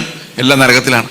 പരീശന്മാർ, അങ്ങേയറ്റത്തെ പരീശന്മാരെല്ലാം നരകത്തിലാണ്. കാരണം they could not satisfy the condition. എന്നാൽ ഒന്നും വിവരമില്ലാതിരുന്ന ഞാൻ അകത്താണ്. എങ്ങനെ അകത്താണ്? By faith. ഇത് തന്നെ നമ്മൾ റോമാലേഖനത്തിൻ്റെ 9-ാം അധ്യായത്തിൻ്റെ 30 മുതലുള്ള വാക്യങ്ങൾ നമ്മൾ ഒരിക്കൽ വായിച്ചിരുന്നു. അത് ഒന്നുകൊണ്ട് നമുക്ക് വായിക്കാം. റോമാലേഖനം 9:30 മുതലുള്ള വാക്യങ്ങൾ. ആകയാൽ നാം എന്തു പറയേണ്ടു? നീതിയെ പിന്തുടരാത്ത ജാതികൾ. അതായത് അങ്ങനെ ഹിസ്റ്ററി ഇല്ല അവർക്ക്, നീതിക്ക് വേണ്ടി ദാഹിച്ചതായി ഒരു ഹിസ്റ്ററി അവർക്കില്ല. നീതി അവർ പിന്തുടർന്നിട്ടില്ല. പിന്തുടരാത്ത ജാതികൾ നീതി പ്രാപിച്ചു. വിശ്വാസത്താലുള്ള നീതി തന്നെ. നീതിയുടെ പ്രമാണം പിന്തുടർന്ന ഇസ്രായേലോ ആ പ്രമാണത്തെങ്കിൽ എത്തിയില്ല. അതെന്തുകൊണ്ട്? വിശ്വാസത്താലല്ല, പ്രവൃത്തികളാൽ അന്വേഷിച്ചത് കൊണ്ട് തന്നെ. അവർ ഈ വലിയ നീതി വന്നപ്പോൾ, അവർക്ക് അസാധ്യമായ നീതി വന്നപ്പോൾ അവർ ഇടർച്ചക്കല്ലിന്മേൽ തട്ടി ഇടറി. അടുത്തത് ഇതാ ഞാൻ സിയോനിൽ ഇടർച്ചക്കല്ലും ഒരു തടങ്കൽ പാറയും വെക്കുന്നു. അപ്പൊ ക്രിസ്തുവിന്റെ നീതി, ദൈവത്തിന്റെ നീതി ഈ പരീശന്മാർക്ക് എന്തായിട്ടാണ് വരുന്നത്? അതൊരു തടങ്കൽ പാറയും ഇടർച്ചക്കല്ലുമായിട്ടാണ് വരുന്നത്. ഞാൻ ഈ കാര്യം എക്സ്പ്ലെയിൻ ചെയ്ത് നിങ്ങൾക്ക് ഓർക്കുന്നുണ്ടോ? നിങ്ങൾ ഓർക്കുന്നുണ്ടോ? ഇനി ഞാൻ നിങ്ങളോട് രഹസ്യം പറയാൻ മറന്നുപോയി. അതെന്നാന്ന് വെച്ച് കഴിഞ്ഞാൽ, ഞാൻ ഈ പ്രസംഗിച്ച പ്രസംഗം മുഴുവൻ നിങ്ങൾ മറന്നുപോകും, എന്നെ തന്നെ മറന്നുപോകും. അപ്പോൾ ഓർത്തിരിക്കാനുള്ളൊരു വഴി ഞാൻ പറഞ്ഞുതരാം. ഇത് റെക്കോർഡ് ചെയ്തിട്ടുണ്ട്, ഒന്നുകൂടെ കേൾക്കുക എന്നുള്ളതായിരിക്കും ഞാൻ ഉദ്ദേശിക്കുന്നത്. നിങ്ങൾ ഉദ്ദേശിക്കുന്നുണ്ടെങ്കിൽ അങ്ങനെയല്ല. ഈ റോമാലേഖനം 1 മുതൽ 9, 10 വരെ നിങ്ങൾ ഒന്നും കൂടെ വായിക്കുവാണെങ്കിൽ, ഇപ്പം തന്നെ, അതായത് ഇതിൻ്റെ ചൂടാറുന്നതിന് മുമ്പ് ഒന്നും കൂടെ വായിക്കുവാണെങ്കിൽ, ഈ 7-ലൂടെ 8-ലൂടെ 5-ലൂടെ 6-ലൂടെ 4-ലൂടെ ഒക്കെ കടന്നു പോകുമ്പോൾ, എബ്രഹാമിൻ്റെ ലൈഫ് ഇതെല്ലാം കടന്നു പോകുമ്പോൾ ഞാൻ പറഞ്ഞ എല്ലാ കാര്യങ്ങളും ഈ ബൈബിളിലുണ്ട്. നിങ്ങളൊരു നോട്ട് എഴുതിയിട്ട് ഒരു കാര്യമില്ല. ഈ നോട്ട് എഴുതുന്നത് നല്ലതാണെങ്കിലും പിന്നീട് നോട്ട് ആരും മറിച്ച് നോക്കാറില്ലെന്നാണ് എൻ്റെ ഒരു എക്സ്പീരിയൻസ്. ചില ആൾക്കാർക്ക് ബുക്കുകൾ ഡയറി മുഴുവൻ നോട്ടാണ്, പിന്നീട് അത് ജീവിതത്തിൽ തിരിഞ്ഞു നോക്കത്തില്ല. അതിനേക്കാളും നല്ലത് ഈ ബൈബിൾ തന്നെ നമുക്കൊരു നോട്ടായിട്ട് വന്നാൽ മതി. കാരണം ഞാനിപ്പം വായിച്ച വാക്യമുണ്ടോ, കണ്ടിന്യൂസ് ആയിട്ട് വായിക്കുകയോ ചെയ്യുന്നത്. എബ്രായ ലേഖനം വായിച്ച ഓർക്കുന്നുണ്ടോ? 6-ാം അധ്യായത്തിൻ്റെ 13 മുതൽ 18 വരെ ഒറ്റ വായനയാണ്, 23 വരെ നമ്മൾ കണ്ടിന്യൂസ് ആയിട്ടാണ് വായിക്കുന്നത് എല്ലാം. റോമാലേഖനം വായിച്ചപ്പോൾ അങ്ങനെയായിരുന്നു. കാരണം ഒരു ആശയം എന്താണെന്ന് പറയണമെങ്കിൽ ആ ഏരിയ മുഴുവൻ വായിക്കണം. അതിനകത്തൊന്നും വ്യാഖ്യാനിക്കേണ്ടതില്ല. ഇപ്പം ഞാൻ എന്തെങ്കിലും വ്യാഖ്യാനിച്ചോ? ഒന്നും വ്യാഖ്യാനിച്ചില്ല. അതിൻ്റെ അർത്ഥം ഇതാന്നൊന്നും പറഞ്ഞില്ല. നീതി അന്വേഷിക്കാത്ത ജാതികൾ നീതി കണ്ടു, നീതി അന്വേഷിച്ച് ഇസ്രായേൽ അവിടെ എത്തിയില്ല. എന്തുകൊണ്ട് എത്തിയില്ല? അവിടെ പറഞ്ഞിട്ടുണ്ട്, അത് പ്രവൃത്തികളാൽ അന്വേഷിച്ചുകൊണ്ട് എത്തിയില്ല. ഉദാഹരണത്തിന് കർത്താവ് പറഞ്ഞ നീതിയിൽ നിങ്ങൾ പ്രവൃത്തി കൊണ്ടൊന്ന് അന്വേഷിച്ച് നോക്കി. പ്രവൃത്തി അന്വേഷിച്ചാൽ എങ്ങനെ ഇരിക്കും? എൻ്റെ വീടും സ്വത്തും വിറ്റ് ദരിദ്രർക്ക് കൊടുക്കാതെ എനിക്ക് സ്വർഗത്തിൽ പോകാൻ പറ്റിയില്ല. ഇടറിയോ? ഇപ്പം തന്നെ ഇടറിയില്ലേ? ഇടറിപ്പോയോ? നിങ്ങൾ മിണ്ടുന്നില്ല. മനസ്സിലായോ? കണ്ണ് നിങ്ങൾക്ക് ഇടർച്ച വരുത്തിയാൽ അത്, അപ്പം കണ്ണ് പൊട്ടിച്ച് കളയാതെ എനിക്ക് സ്വർഗത്തിൽ പോകാൻ പറ്റത്തില്ല. അപ്പം പ്രവൃത്തി കൊണ്ട് നോക്കി എന്തെങ്കിലും നടക്കുന്നുണ്ടോ? ഒന്നും നടക്കില്ല. അപ്പൊ ഈ പ്രവൃത്തി കൊണ്ട് അന്വേഷിച്ച് വന്ന് പ്രവൃത്തി കൊണ്ട് നമുക്ക് മറ്റു നീതികളൊക്കെ നടക്കും. ഏത് നീതിയാ? 10% കൊടുക്കാൻ പറ്റും. 100% കൊടുക്കണമെങ്കിൽ പ്രവൃത്തി കൊണ്ട് പാടാ. 10% കൊടുക്കാൻ എളുപ്പമാണ്. ശരിയല്ലേ? അപ്പൊ നമുക്ക് പറ്റിയ നീതി എന്തോ? പ്രവൃത്തിയായുള്ള നീതിയാണ്, പറ്റുന്ന നീതി. പക്ഷെ ദൈവത്തിന് അതുകൊണ്ട് തൃപ്തിയില്ല. മനസ്സിലാവുന്നുണ്ടോ ഞാൻ പറയുന്നത്? അപ്പൊ നമ്മളെ കൊണ്ട് പറ്റുന്ന, ജഡത്തിന് പറ്റുന്ന നീതി കൊണ്ട് ദൈവത്തിന് തൃപ്തിയില്ല. അപ്പൊ ദൈവം എന്ത് ചെയ്തു? വേറൊരു നീതി കൊണ്ടുവന്നു. പക്ഷെ ആ നീതി നമുക്ക് പ്രവൃത്തി കൊണ്ട് അപ്രോച്ച് ചെയ്യാൻ പറ്റിയില്ല. പ്രവൃത്തി കൊണ്ട് അപ്രോച്ച് ചെയ്യുന്നവരെല്ലാം ഇടറിപ്പോവുകയും, എന്നാൽ വിശ്വാസത്താൽ അപ്രോച്ച് ചെയ്യുന്നവർ മാത്രം രക്ഷപ്പെടുകയും ചെയ്യുന്ന ഒരു പ്രത്യേക തരം നീതിയാണ് ദൈവത്തിന്റെ നീതി. അപ്പൊ ദൈവത്തിന്റെ നീതി വെളിപ്പെട്ടപ്പോൾ അത് പ്രവൃത്തിക്കായല്ല, വിശ്വാസത്തിനായിട്ടാണ് വെളിപ്പെട്ടത്. വിശ്വാസത്തിലൂടെ മാത്രമേ നമുക്ക് ദൈവത്തിന്റെ നീതിയെ സമീപിക്കുവാൻ സാധിക്കുകയുള്ളൂ. ഓക്കെ, നമുക്ക് വിഷയത്തിലേക്ക് വരാം. 9:30 മുതൽ വായിച്ച അധ്യായം തീർന്നല്ലോ. അപ്പൊ കർത്താവിനെ കുറിച്ച് പറയുകയാണ്. കർത്താവ് ഈ പ്രവൃത്തിയാൽ നീതിമാന്മാരെന്ന് സ്വയം വിചാരിക്കുകയും അത് പ്രവർത്തിക്കാത്തവരെ പാപികളെന്ന് വിളിച്ച് ആക്ഷേപിക്കുകയും ചെയ്തുകൊണ്ടിരുന്ന പരീശന്മാരെ സംബന്ധിച്ച് കർത്താവിന്റെ ടീച്ചിങ് അവർക്കൊരു ഇടർച്ചക്കല്ലായി മാറി. അടുത്ത വാക്യം, ഇതാ ഞാൻ സിയോനിൽ ഇടർച്ചക്കല്ലും ഒരു തടങ്കൽ പാറയും വയ്ക്കുന്നു, അവനിൽ വിശ്വസിക്കുന്നവൻ ലജ്ജിച്ചു പോവുകയില്ല എന്ന് എഴുതിയിരിക്കുന്നല്ലോ. അപ്പൊ വിശ്വസിക്കുന്നവർ മാത്രമേ ലജ്ജിക്കാതെ അപ്പുറം ചൊല്ലുകയുള്ളൂ എന്ന് വരേണ്ടതിന് കർത്താവ് എന്ത് ചെയ്തു? ഈ പ്രവൃത്തിയാൽ അനുസരിക്കുന്നവരെല്ലാം ഇടറി വീഴാൻ വേണ്ടി ഒരു വലിയ തടങ്കൽപ്പാറ എടുത്തു വെച്ചു. വളരെ ലളിതമല്ലേ? സിമ്പിളാണ്. ഞാൻ ഒന്നും അഡീഷണൽ കൂട്ടിയില്ല, അർത്ഥം പോലും പറഞ്ഞില്ല. വായിച്ച് അതുപോലെ വായിച്ചോളൂ. അടുത്ത വാക്യം, ആര്? ഈ പ്രവൃത്തിയാൽ അന്വേഷിച്ച് ഇടറി വീണ് അവിടെ ഇവിടെയും കിടക്കുന്ന അവര് രക്ഷിക്കപ്പെടണമെന്ന് തന്നെയാണ് എൻ്റെ ആഗ്രഹം. അത് അവർക്ക് വേണ്ടി ഞാൻ ദൈവത്തോട് പ്രാർത്ഥിക്കുന്നുണ്ട്. എൻ്റെ സഹോദരന്മാരെല്ലാം ഇങ്ങനെ അവിടെ ഇവിടെ ഇടറി കിടക്കുകയാണ്, അവരെല്ലാം ഒന്ന് എഴുന്നേറ്റ് രക്ഷപ്പെടണമെന്ന് എനിക്ക് ആഗ്രഹമുണ്ട്. ഞാനത് പ്രാർത്ഥിക്കുകയും ചെയ്യുന്നുണ്ട്. അടുത്ത വാക്യം, അവർ പരിജ്ഞാന പ്രകാരമല്ലെങ്കിലും ദൈവത്തെ സംബന്ധിച്ച് എരിവുള്ളവരാണെന്ന്. ഒരു കാര്യം ഞാൻ ശ്രദ്ധിച്ചിട്ടുണ്ട്, നിങ്ങൾ ശ്രദ്ധിച്ചിട്ടുണ്ടോ എന്നറിയില്ല. നമ്മൾ പല ആൾക്കാരും വിശ്വാസത്തിൽ ഭയങ്കര എരിവുള്ളവരാ. ഒരു കാര്യം സൂക്ഷിച്ച് നോക്കിയാൽ ഒരു കാര്യം മനസ്സിലാവും, എരിവൊന്നും ദൈവം പറഞ്ഞ കൽപ്പനകളെ കുറിച്ച് ആയിരിക്കില്ല. എരിവെല്ലാം മനുഷ്യനിർമ്മിതമായ കൽപ്പനകളെ കുറിച്ച് ആയിരിക്കുള്ളൂ. നമുക്കൊരാള്, ഇപ്പം ഞാനൊരു ഒരു ഭയങ്കര റെഡ് കളറൊക്കെയുള്ള ഷർട്ട് ഇട്ടുകൊണ്ട് വന്നു കഴിഞ്ഞാൽ നിങ്ങൾക്ക് ഇടർച്ച തോന്നും. കാരണം എന്താ? ഒരു വിശുദ്ധിയോടെ വേഷം ഇല്ലാന്ന് നിങ്ങൾക്ക് തോന്നും. ഇപ്പം ലൈറ്റ് കളറായിട്ട് നിങ്ങളിന്ന് പിടിച്ചു നിൽക്കുന്നത്. അപ്പം ഇത് എരിവ് തോന്നാൻ കാരണം എന്താ? മാനുഷികമായ ഒരു കൽപ്പന ആയതുകൊണ്ടാണ് എരിവ്, ഭയങ്കര എരിവ് തോന്നുന്നത്. ഒരു ദിവസം ഞാൻ പാസ്റ്റേഴ്സിൻ്റെ ഒരു മീറ്റിംഗ് സംസാരിക്കായിരുന്നു. അപ്പോൾ ഒരു മനുഷ്യൻ എന്നോട് എന്ന് പറഞ്ഞു, ഇനി മേലാൽ നിങ്ങളുടെ പ്രസംഗം കേൾക്കാൻ ഞാൻ വരികയില്ല. അപ്പം ഞാൻ എന്താ കാര്യം? പുള്ളി പറഞ്ഞു, നിങ്ങൾ വെള്ള ധരിച്ചിട്ടില്ല. ഞാൻ പറഞ്ഞു, അതെന്തുകൊണ്ടാണ് നിങ്ങൾ അങ്ങനെ പറയാൻ കാരണം? അപ്പോൾ പുള്ളി, ജയിക്കുന്നവൻ വെള്ള ധരിക്കുമെന്ന് ബൈബിളിലുണ്ട്. ഞാൻ പറഞ്ഞു, ജയിക്കുന്നവൻ കിരീടം വയ്ക്കുമെന്നും ബൈബിളിലുണ്ട്. പക്ഷെ നിങ്ങൾ അത് വെക്കാതെ വന്ന് എന്തുകൊണ്ടാണെന്ന് ചോദിച്ചു. അന്നേരം പുള്ളി പറഞ്ഞു, നിങ്ങൾ ഇങ്ങനെ മണ്ടത്തരം തർക്കുത്തരം പറയുകയാണ്, ഇങ്ങനെയുള്ള കുറേ ആൾക്കാർ ഇങ്ങനെ ബൈബിൾ കോളേജിൽ നിന്ന് പഠിച്ചിറങ്ങിയിട്ടുണ്ട്. ഞാൻ പറഞ്ഞു, അതും സമ്മതിച്ചു. പക്ഷെ നിങ്ങൾ കറുത്ത പാൻറ് ഇട്ടിരിക്കുന്നതിനാന്ന് ചോദിച്ചു. കാരണം ജയിക്കുന്നവൻ വെള്ള ധരിക്കുമെങ്കിൽ ഫുൾ വെള്ള ധരിക്കണ്ടേ? അപ്പൊ പകുതി വെള്ളയും ബാക്കി ബ്ലാക്കും ആയി കഴിഞ്ഞാൽ എത്ര പകുതി ജയിച്ചു എന്നല്ലേ പറയാൻ പറ്റുള്ളൂ. പുള്ളി പറഞ്ഞു, നിങ്ങൾക്കൊന്നും ഇതിന്റെ വില അറിയത്തില്ല, ഞങ്ങളൊക്കെ ഈ വെള്ള വസ്ത്രത്തിന് വേണ്ടി പോരാടി വില കൊടുത്തിട്ടുള്ളവരാന്ന്. ഞാൻ അന്നേരം പുള്ളി ചോദിക്കണമെന്ന് വിചാരിച്ചാണ്, ഈ ബോംബെ ഡെങ്ങിന്റെ വെള്ള വസ്ത്രത്തിന് എന്താ ഇത്ര വിലയെന്ന്. ഇത് അവർ വിചാരിക്കുന്ന എരിവ. ആ എരിവെന്ന് പറഞ്ഞു കഴിഞ്ഞാൽ അതിനുവേണ്ടി ജീവൻ കളയാൻ വരെ അവർ തയ്യാറാണ്. ജീവിക്കാൻ വേണ്ടി മരിക്കാൻ വരെ ഞങ്ങൾ തയ്യാറാന്ന് പറഞ്ഞ പോലെ ഈ വെള്ളവസ്ത്രം എന്ന് വേണ്ടി പോരാടാൻ ഇവർ തയ്യാറാണ്. അതുപോലെ നിങ്ങൾ നോക്ക്, ഒരു കഴിഞ്ഞ ദിവസം 12 വയസ്സുള്ള ഒരു കൊച്ചിന് ഫിറ്റ്സ് ഉണ്ടായിരുന്നു. അപ്പൻ ആശുപത്രി കൊണ്ടുപോകില്ല. ഞങ്ങളെല്ലാം പുള്ളിയെ ഫോൺ ചെയ്ത് പറഞ്ഞു, ഒന്ന് ഹോസ്പിറ്റലിൽ കൊണ്ടുപോകും. പുള്ളി പറയാണ്, ഞാൻ എന്താ വിശ്വാസ ജീവിതം നയിക്കുന്ന ആളാണ്, അതുകൊണ്ട് വിശ്വാസത്താലുള്ള ഹീലിംഗ് മാത്രമേ. ഞാൻ പറഞ്ഞു, നിങ്ങൾ അങ്ങനെ ചെയ്തോ? ഈ 12 വയസ്സുള്ള കൊച്ചിന് വിശ്വാസം ഇല്ലല്ലോ, അയാളുടെ ജീവിതം ഇട്ട് കെട്ടാൻ നിങ്ങൾക്ക് എന്താണ് അധികാരം? അവസാനം പുള്ളി എന്ത് ചെയ്താൽ സമ്മതിക്കില്ല. അവസാനം ഞാൻ പറഞ്ഞു, ഞാൻ പോലീസിൽ പരാതി കൊടുക്കാൻ പോകുന്നു. അപ്പോൾ കൊച്ചുമായിട്ട് പോയി. എരിയോ, കത്തി എരിയോ. അതുകൊണ്ട് പുള്ളിക്ക് കഴിഞ്ഞ ദിവസം തന്നെ കണ്ടു, എൻ്റെ അടുത്തോടെ പോയിട്ട് ദേഷ്യത്തിൽ എന്നെ നോക്കിയിട്ടങ്ങ് പോയി. ആ എരിവ് ഇപ്പോഴും തീർന്നിട്ടില്ല. അപ്പോൾ അതെന്തുകൊണ്ടാണെന്ന് വെച്ച് കഴിഞ്ഞാൽ, ബൈബിളിൽ ഒരിടത്തും നിങ്ങൾ ആശുപത്രി പോകരുതെന്ന് എഴുതിയിട്ടില്ല. അതായത് ബൈബിളിൽ കർത്താവ് പറയാത്തൊരു കൽപ്പന എടുത്തു കഴിഞ്ഞാൽ പിന്നെ എരിഞ്ഞങ്ങ് പുകയോ, പിന്നെ ബാക്കിയുള്ളവരെ ഒന്നിനെയും കാണാൻ മേല. ഇതാണ് മനുഷ്യന്റെ പ്രശ്നം. ഞാൻ കഴിഞ്ഞ ദിവസം പറഞ്ഞില്ലേ, ഇസ്രായേൽ മക്കളും മലയാളികളും മാത്രമേ ഉള്ളൂ ഇങ്ങനെ. നിങ്ങൾ ലോകത്തിൽ ഏത് സമൂഹത്തിൽ പോയി നോക്കിയാലും ഈ ദൈവം തരാത്ത നീതിയെ വെച്ച് എരിഞ്ഞിട്ട് ബാക്കിയുള്ളവരെല്ലാം പോക്കെന്ന് പറയുന്ന ഒരേ ഒരു വർഗം ഇസ്രായേൽ മക്കൾ കഴിഞ്ഞാൽ പിന്നെ പെന്തക്കോസ്ത് മലയാളികളാണ്. വേറെ നിങ്ങൾ ആന്ധ്രയിൽ പോയോ, കർണാടകയിൽ പോയോ, നോർത്ത് ഇന്ത്യയിൽ പോയോ, ആഫ്രിക്കയിൽ പോയോ, അമേരിക്കയിൽ പോയോ, വസ്ത്രധാരണം മാന്യമായിരിക്കണം എന്ന് എല്ലാവരും പറയും. പക്ഷെ എന്തായിരിക്കണം എന്ന് പറയൂല. താടി വെക്കണോ, വെട്ടണോ, ഊശാന്താടി വേണോ, മീശ പിരിച്ചു വെക്കണോ, ആരും ഒന്നും പറയില്ല. അതൊന്നും അവരുടെ വിഷയമല്ല. പക്ഷെ നമുക്ക് എരിവ് കാരണം വെള്ളം എത്ര കുടിച്ചിട്ട് മാറാത്ത എരിവ് പിടിച്ചിരിക്കുന്നുണ്ട്. മലയാളിക്ക് മാത്രമേ ഉള്ളൂ. അതുകൊണ്ട് അപകടം എന്താണെന്ന് വെച്ച് കഴിഞ്ഞാൽ, ഇത് മീശ പഠിക്കുന്നത് നല്ല കാര്യമാണ്, വെള്ളവസ്ത്രം ധരിക്കുന്നത് മോശമല്ല, ആഭരണവും ഊരിനൊക്കെ നല്ല കാര്യമാണെങ്കിലും എരിവ് വന്ന കാരണം എന്താ പ്രശ്നം എന്നറിയോ? ഇതാണ് നീതിയെന്ന് ആൾക്കാരങ്ങ് വിശ്വസിച്ച് പോവാ. അപ്പൊ ഇതാണ് നീതിയെന്ന് യഹൂദന്മാർ കരുതുമ്പം അവർക്ക് വേറൊരു നീതിയെക്കുറിച്ചുള്ള ഒരു അന്വേഷണം ഇല്ല. അതുകൊണ്ട് അവർ ക്രിസ്തുവിനെ നോക്കാതെ, എനിക്ക് ആഭരണം ഇടാത്തത് തന്നെ ഇഷ്ടം കേട്ടോ, നിങ്ങൾ എന്നെ തെറ്റിദ്ധരിക്കരുത്, എൻ്റെ ഭാര്യ ഇവിടെ ഇരിപ്പുണ്ട്.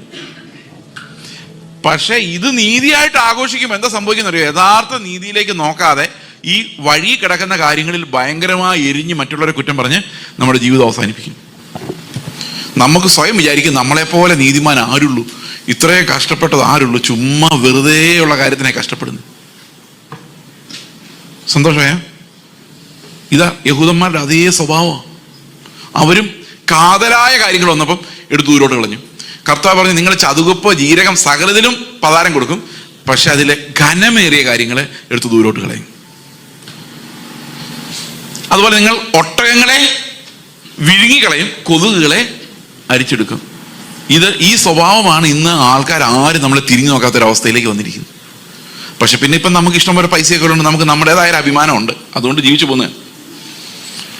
മനസ്സിലായോ? ശരിയാണോ? നിങ്ങൾക്ക് എന്നോട് ദേഷ്യം വരുന്നുണ്ടോ എന്ന് എനിക്ക് അറിയാൻ ഒരു വഴിയില്ല. 15 മിനിറ്റ് അവസാനം വല്ലതും കിട്ടുമോ നോക്കാം, ആരെങ്കിലും എന്തെങ്കിലും ചോദിക്കുമെന്ന്. ഓക്കെ, അപ്പോൾ അടുത്ത വാക്യം വായിച്ചോ. ഇത് എന്ത് കൃത്യമായിട്ട് ബൈബിൾ എഴുതി, നമ്മുടെ സ്വഭാവം അതുപോലെ എഴുതി വെച്ചിരിക്കുന്നറിയോ?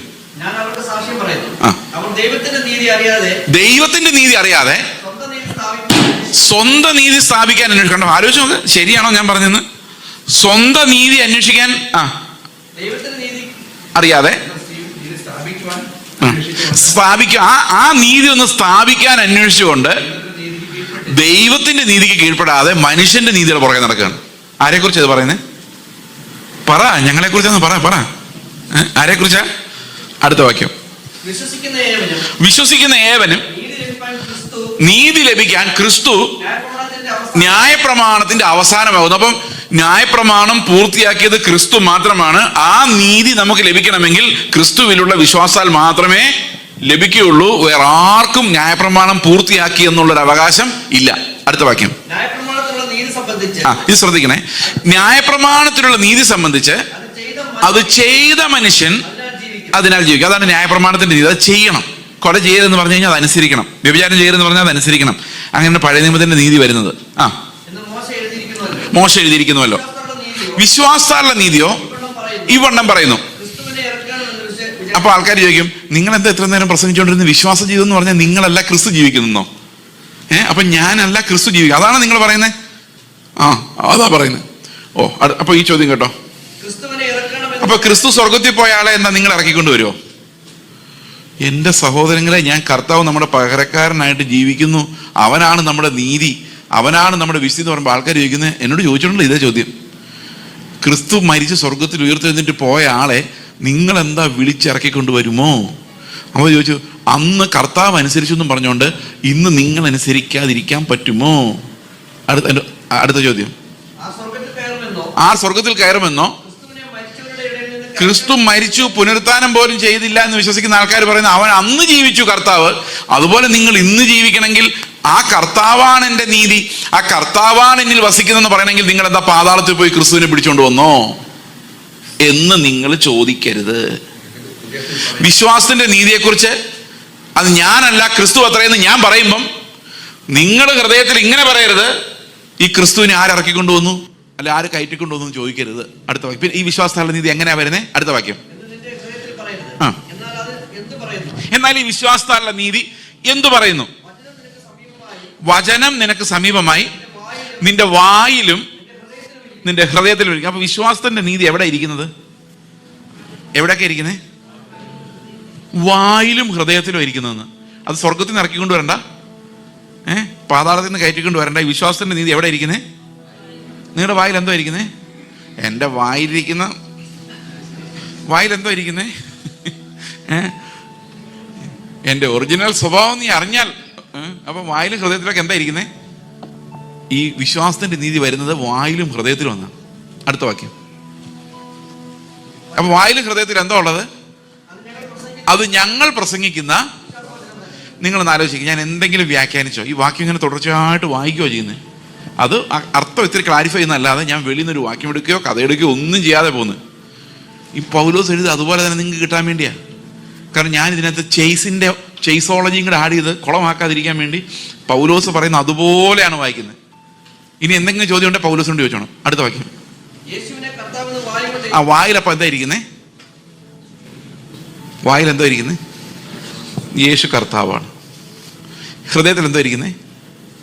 പിതാവ് അവനെ മരിച്ചവരുടെ നിന്ന്. ഇതല്ലേ നമ്മൾ കഴിഞ്ഞ ദിവസം എല്ലാം പറഞ്ഞുകൊണ്ടിരുന്നേ? അബ്രഹാമിന് കണക്കിട്ട നീതി നമുക്ക് വരുന്നത്, വിശ്വാസത്താലുള്ള നീതി എങ്ങനെയാ വരുന്നത്? നമ്മുടെ വായ് കൊണ്ടുള്ള കൺഫെഷനും അതുപോലെ നമ്മുടെ ഹൃദയം കൊണ്ടുള്ള വിശ്വാസവും. അടുത്ത വാക്യം. അപ്പൊ ഈ രണ്ട് കാര്യങ്ങളുണ്ടെങ്കിൽ നീ രക്ഷിക്കപ്പെടും. പല ആൾക്കാരും രക്ഷിക്കപ്പെടാൻ വേണ്ടി ഈ വാക്യം ഉപയോഗിക്കുന്നത്, ഒരാളെ ആദ്യമായിട്ട് രക്ഷയിലോട്ട് കൊണ്ടുവരാൻ വേണ്ടി. ശരിക്കും ഇത് നീതീകരണത്തിനുള്ള വാക്യമാണ്. അതായത് ഒരു മനുഷ്യൻ നീതിമാനാകുന്നത് എങ്ങനെയെന്ന് കാണിക്കുന്ന ഒരു വാക്യം ഇത്. അതായത് ഒരു പാപത്തിൽ കിടക്കുന്ന ഒരു മനുഷ്യനെ നീതിയിലേക്ക് രക്ഷിക്കാൻ വേണ്ടിയുള്ള വാക്യമാണ്. അടുത്ത വാക്യം. കേട്ടോ, ഹൃദയം കൊണ്ട് നീതിക്കായി വിശ്വസിക്കുകയും വായ് കൊണ്ട് രക്ഷയ്ക്കായി, പാപത്തിൽ നിന്നുള്ള വിടുതലിനായി ഏറ്റുപറയുകയും ചെയ്യുന്നു. അപ്പൊ ശരിക്കും എന്താണ് വിശ്വാസത്തിലുള്ള നീതി? വിശ്വാസത്തിലുള്ള നീതി ഈസ് എ കൺഫെഷൻ.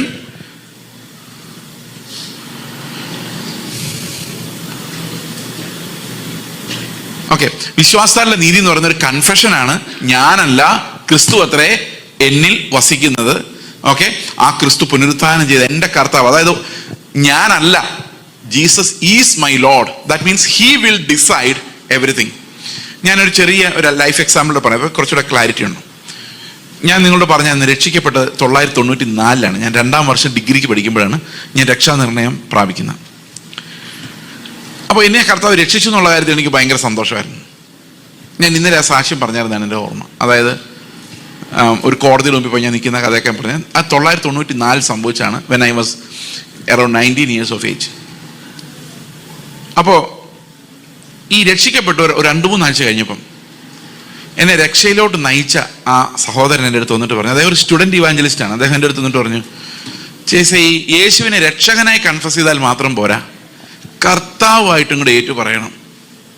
അപ്പം ഞാൻ അദ്ദേഹത്തോട് പറഞ്ഞു, അന്ന് തന്നെ ഞാൻ പറഞ്ഞതാണല്ലോ യേശു ക്രിസ്തു എൻ്റെ കർത്താവാണെന്ന് വായ കൊണ്ട്. അത് പറയാൻ എന്താ എനിക്കിപ്പോൾ ഒരു പ്രയാസമില്ല, ഇപ്പോൾ വേണമെങ്കിലും പറയാം. അപ്പോൾ പറഞ്ഞു അതല്ല ഉദ്ദേശിച്ചത്. അദ്ദേഹം 2 ഹൃദയത്തിൻ്റെ പടം വരച്ചിട്ട് അതിനകത്ത് ഓരോ കസേര ഇട്ടു. 2 ഹൃദയത്തിൽ ഓരോ കസേര. ആദ്യത്തെ കസേരയിൽ എസ് എന്ന് എഴുതി, കസേരയുടെ മുകളിൽ ഇരിക്കുന്ന സ്ഥലത്ത്. 2ാമത്തെ കസേരയിൽ ഒരു ക്രൂശ് വരച്ചു വെച്ചു. ഓക്കെ, ആദ്യത്തെ കസേരയിൽ എസ് എന്ന് എഴുതി, ഓർമ്മയുണ്ടോ? ഒരു ഹൃദയത്തിന്റെ പടം, നടുക്കൊരു ചെയറിനകത്ത് എസ്. നമുക്ക് എത്ര ഓർമ്മയുണ്ടോ? വരച്ച് കാണിക്കാൻ പറ്റാത്തതുകൊണ്ട്. മറ്റേ സർക്കിളിനകത്ത് ഹൃദയത്തിനകത്ത് ഒരു ചെയറിൽ ക്രൈസ്റ്റ്. ആദ്യത്തെ ചെയറിൽ ഞാൻ സിംഹാസനത്തിലിരിക്കുന്നു, സെൽഫ്. ക്രിസ്തു ഹൃദയത്തിന് വെളിയിലിരിക്കുന്നു. ഓക്കെ, 2ാമത്തേനകത്ത് ക്രിസ്തു ചെയറിലിരിക്കുന്നു, ഞാൻ ക്രിസ്തുവിന്റെ ചെയറിന് താഴെ ഇരിക്കുന്നു. അപ്പം എന്നോട് ചോദിച്ചു, നിങ്ങളുടെ ലൈഫ് ഇതിലേത് പിക്ചറാണ് റെപ്രസെന്റ് ചെയ്യുന്നത്? ഞാനിത് 2ഉം നോക്കിയിട്ട് ഞാൻ പറഞ്ഞു, ഇത് 2ഉം അല്ല, 3ാമതൊരു പിക്ചർ ഞാൻ വരയ്ക്കാമെന്ന് പറഞ്ഞു. ഞാനൊരു ഹൃദയത്തിന്റെ പടം വരച്ചു, അതിനകത്തൊരു ചെയറിട്ടിട്ട് സിംഹാസനത്തിൽ ഞാൻ തന്നെ ഇരുന്നു. കാരണം രാവിലെ എന്താ എഴുന്നേറ്റിട്ട് എന്താ ചെയ്യേണ്ടത് ഞാൻ തന്നെയാണ് തീരുമാനിക്കുന്നത്. ക്രിസ്തുവിനെ, ഹൃദയത്തിന്റെ പുറത്ത് കിടന്ന ക്രിസ്തുവിനെ എടുത്ത് അകത്ത് വെച്ചു. എന്ന് പറഞ്ഞാൽ എനിക്ക് ക്രിസ്തുവിനെ വേണം, പക്ഷെ ആരായിട്ട് വേണ്ട, ഡിസിഷൻ മേക്കിംഗ് പേഴ്സണായിട്ട് വേണ്ട. ഞാൻ ഡിസിഷൻസ് എടുക്കും, അപ്പോൾ ഇത് കർത്താവ് അംഗീകരിച്ച് തന്നുകൊണ്ടിരുന്നാൽ മതി.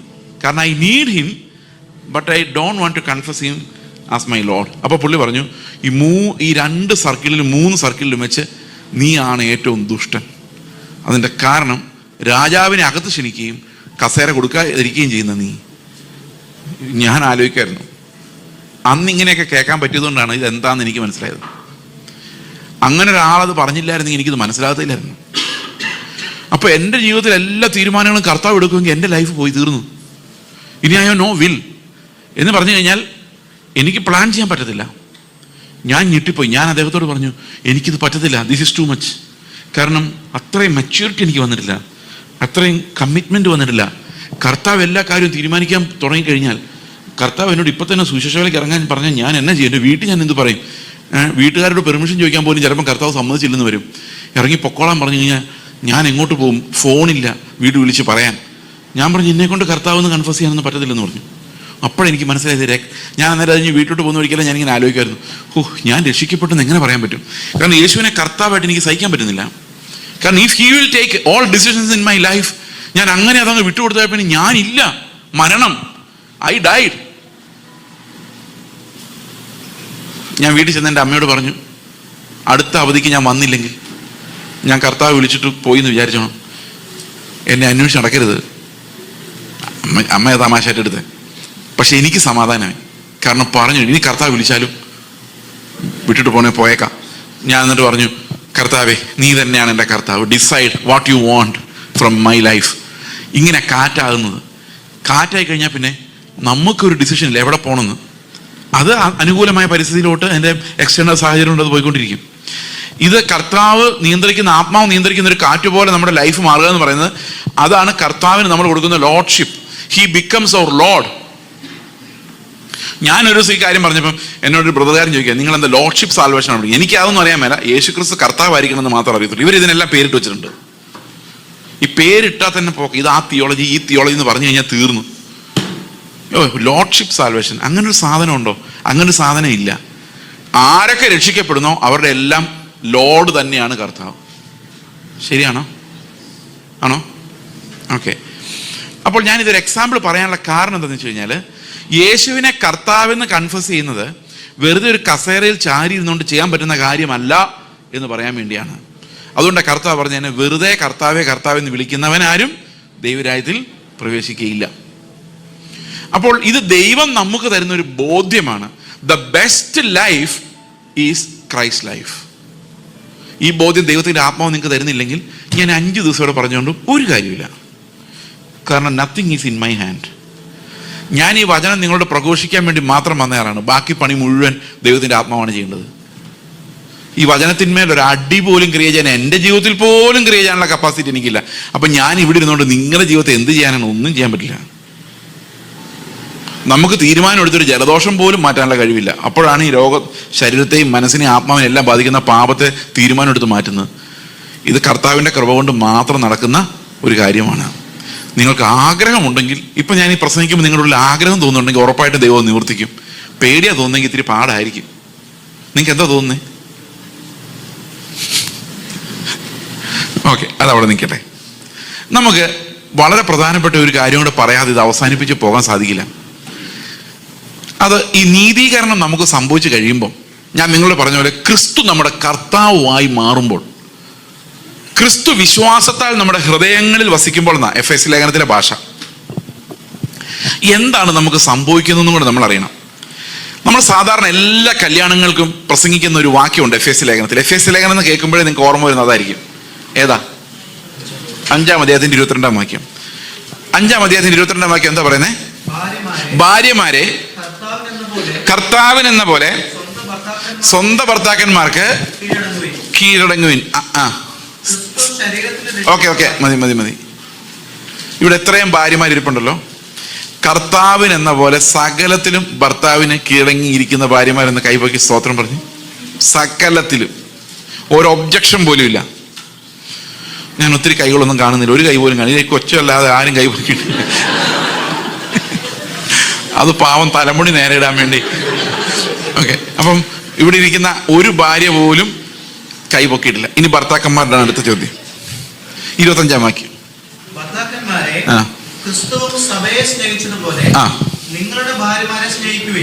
അവര് കൈ പൊക്കിയാനും, പക്ഷെ ഭർത്താക്കന്മാർ ഇപ്പുറത്ത് ഇരിപ്പുണ്ട്, അതുകൊണ്ടാണ് പൊക്കാഞ്ഞതാണ് ചിന്തിക്കുന്നത്. ഓക്കെ, 25. ഭർത്താക്കന്മാരെ നിങ്ങൾ ക്രിസ്തുവും സഭയെ സ്നേഹിച്ചതുപോലെ നിങ്ങളുടെ ഭാര്യമാരെ സ്നേഹിക്കുവിൻ. അടുത്ത വാക്യം. വെടിപ്പാക്കി വിശുദ്ധീകരിക്കേണ്ടതിന്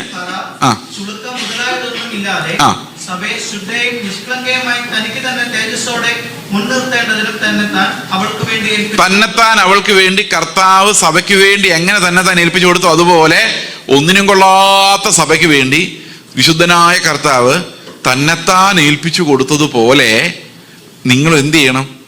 നിങ്ങളുടെ ഭാര്യമാർക്ക് വേണ്ടി തന്നെത്താൻ ഏൽപ്പിച്ചു കൊടുത്ത് അവർക്ക് വേണ്ടി മരിക്കണം, അവരെ വിശുദ്ധീകരിക്കാൻ വേണ്ടി.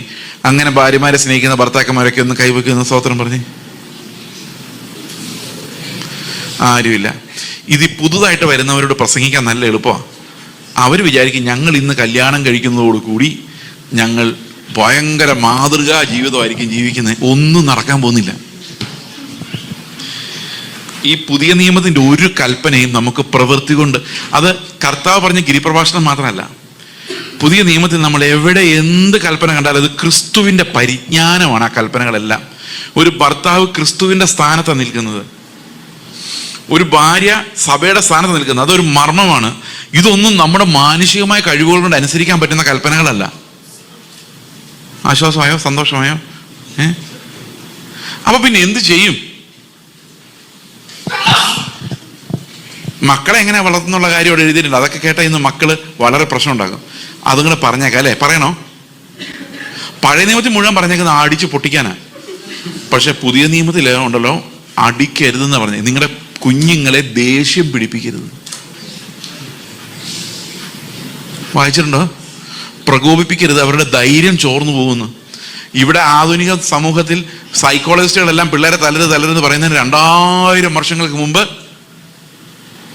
കർത്താവിന്റെ വചനത്തിൽ എഴുതി വെച്ചിരിക്കുകയാണ്, പിള്ളേരെ ഭയപ്പെടുത്തരുത്, പ്രകോപിപ്പിക്കരുത്, അവരെ ദേഷ്യം പിടിപ്പിക്കരുതെന്ന്.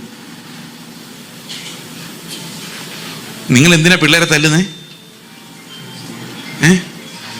നമ്മുടെ ദേഷ്യം തീർക്കാൻ വേണ്ടി, അവരെ നന്നാവാൻ വേണ്ടിയൊന്നുമല്ല. ദേഷ്യം സഹിക്കാൻ മേലാതെ പൊട്ടിക്കുന്ന പിള്ളേർ ഇവിടെ നിന്ന് ചിരിക്കുന്നുണ്ട് കേട്ടോ. ഇത് അവർക്കൊന്നും മനസ്സിലായില്ലെങ്കിൽ ഇത് മനസ്സിലാവും.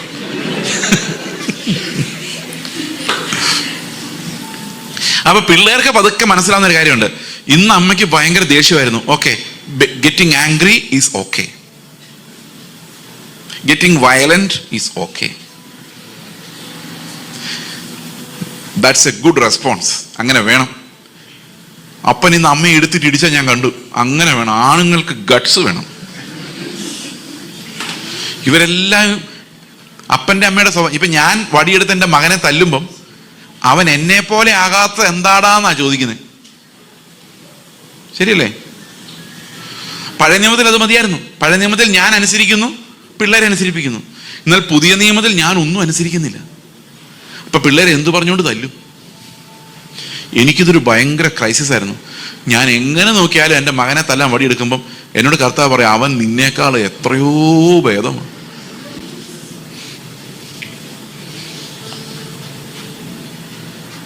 കാരണം എനിക്ക് അവനെ തല്ലാൻ വടിയെടുക്കുമ്പോൾ അവനേക്കാളും 10 മടങ്ങ് ഈവിൽ എൻ്റെ ഉള്ളിലുണ്ട്. ഞാൻ പിന്നെ എങ്ങനെ തല്ലും? എനിക്ക് വലിയ ക്രൈസിസ് ആയിരുന്നു അത്. നമുക്കൊരു പാപബോധം ഉണ്ടായി കഴിഞ്ഞാൽ നമുക്ക് പിള്ളേരെ പോലും തല്ലാൻ പറ്റത്തില്ല.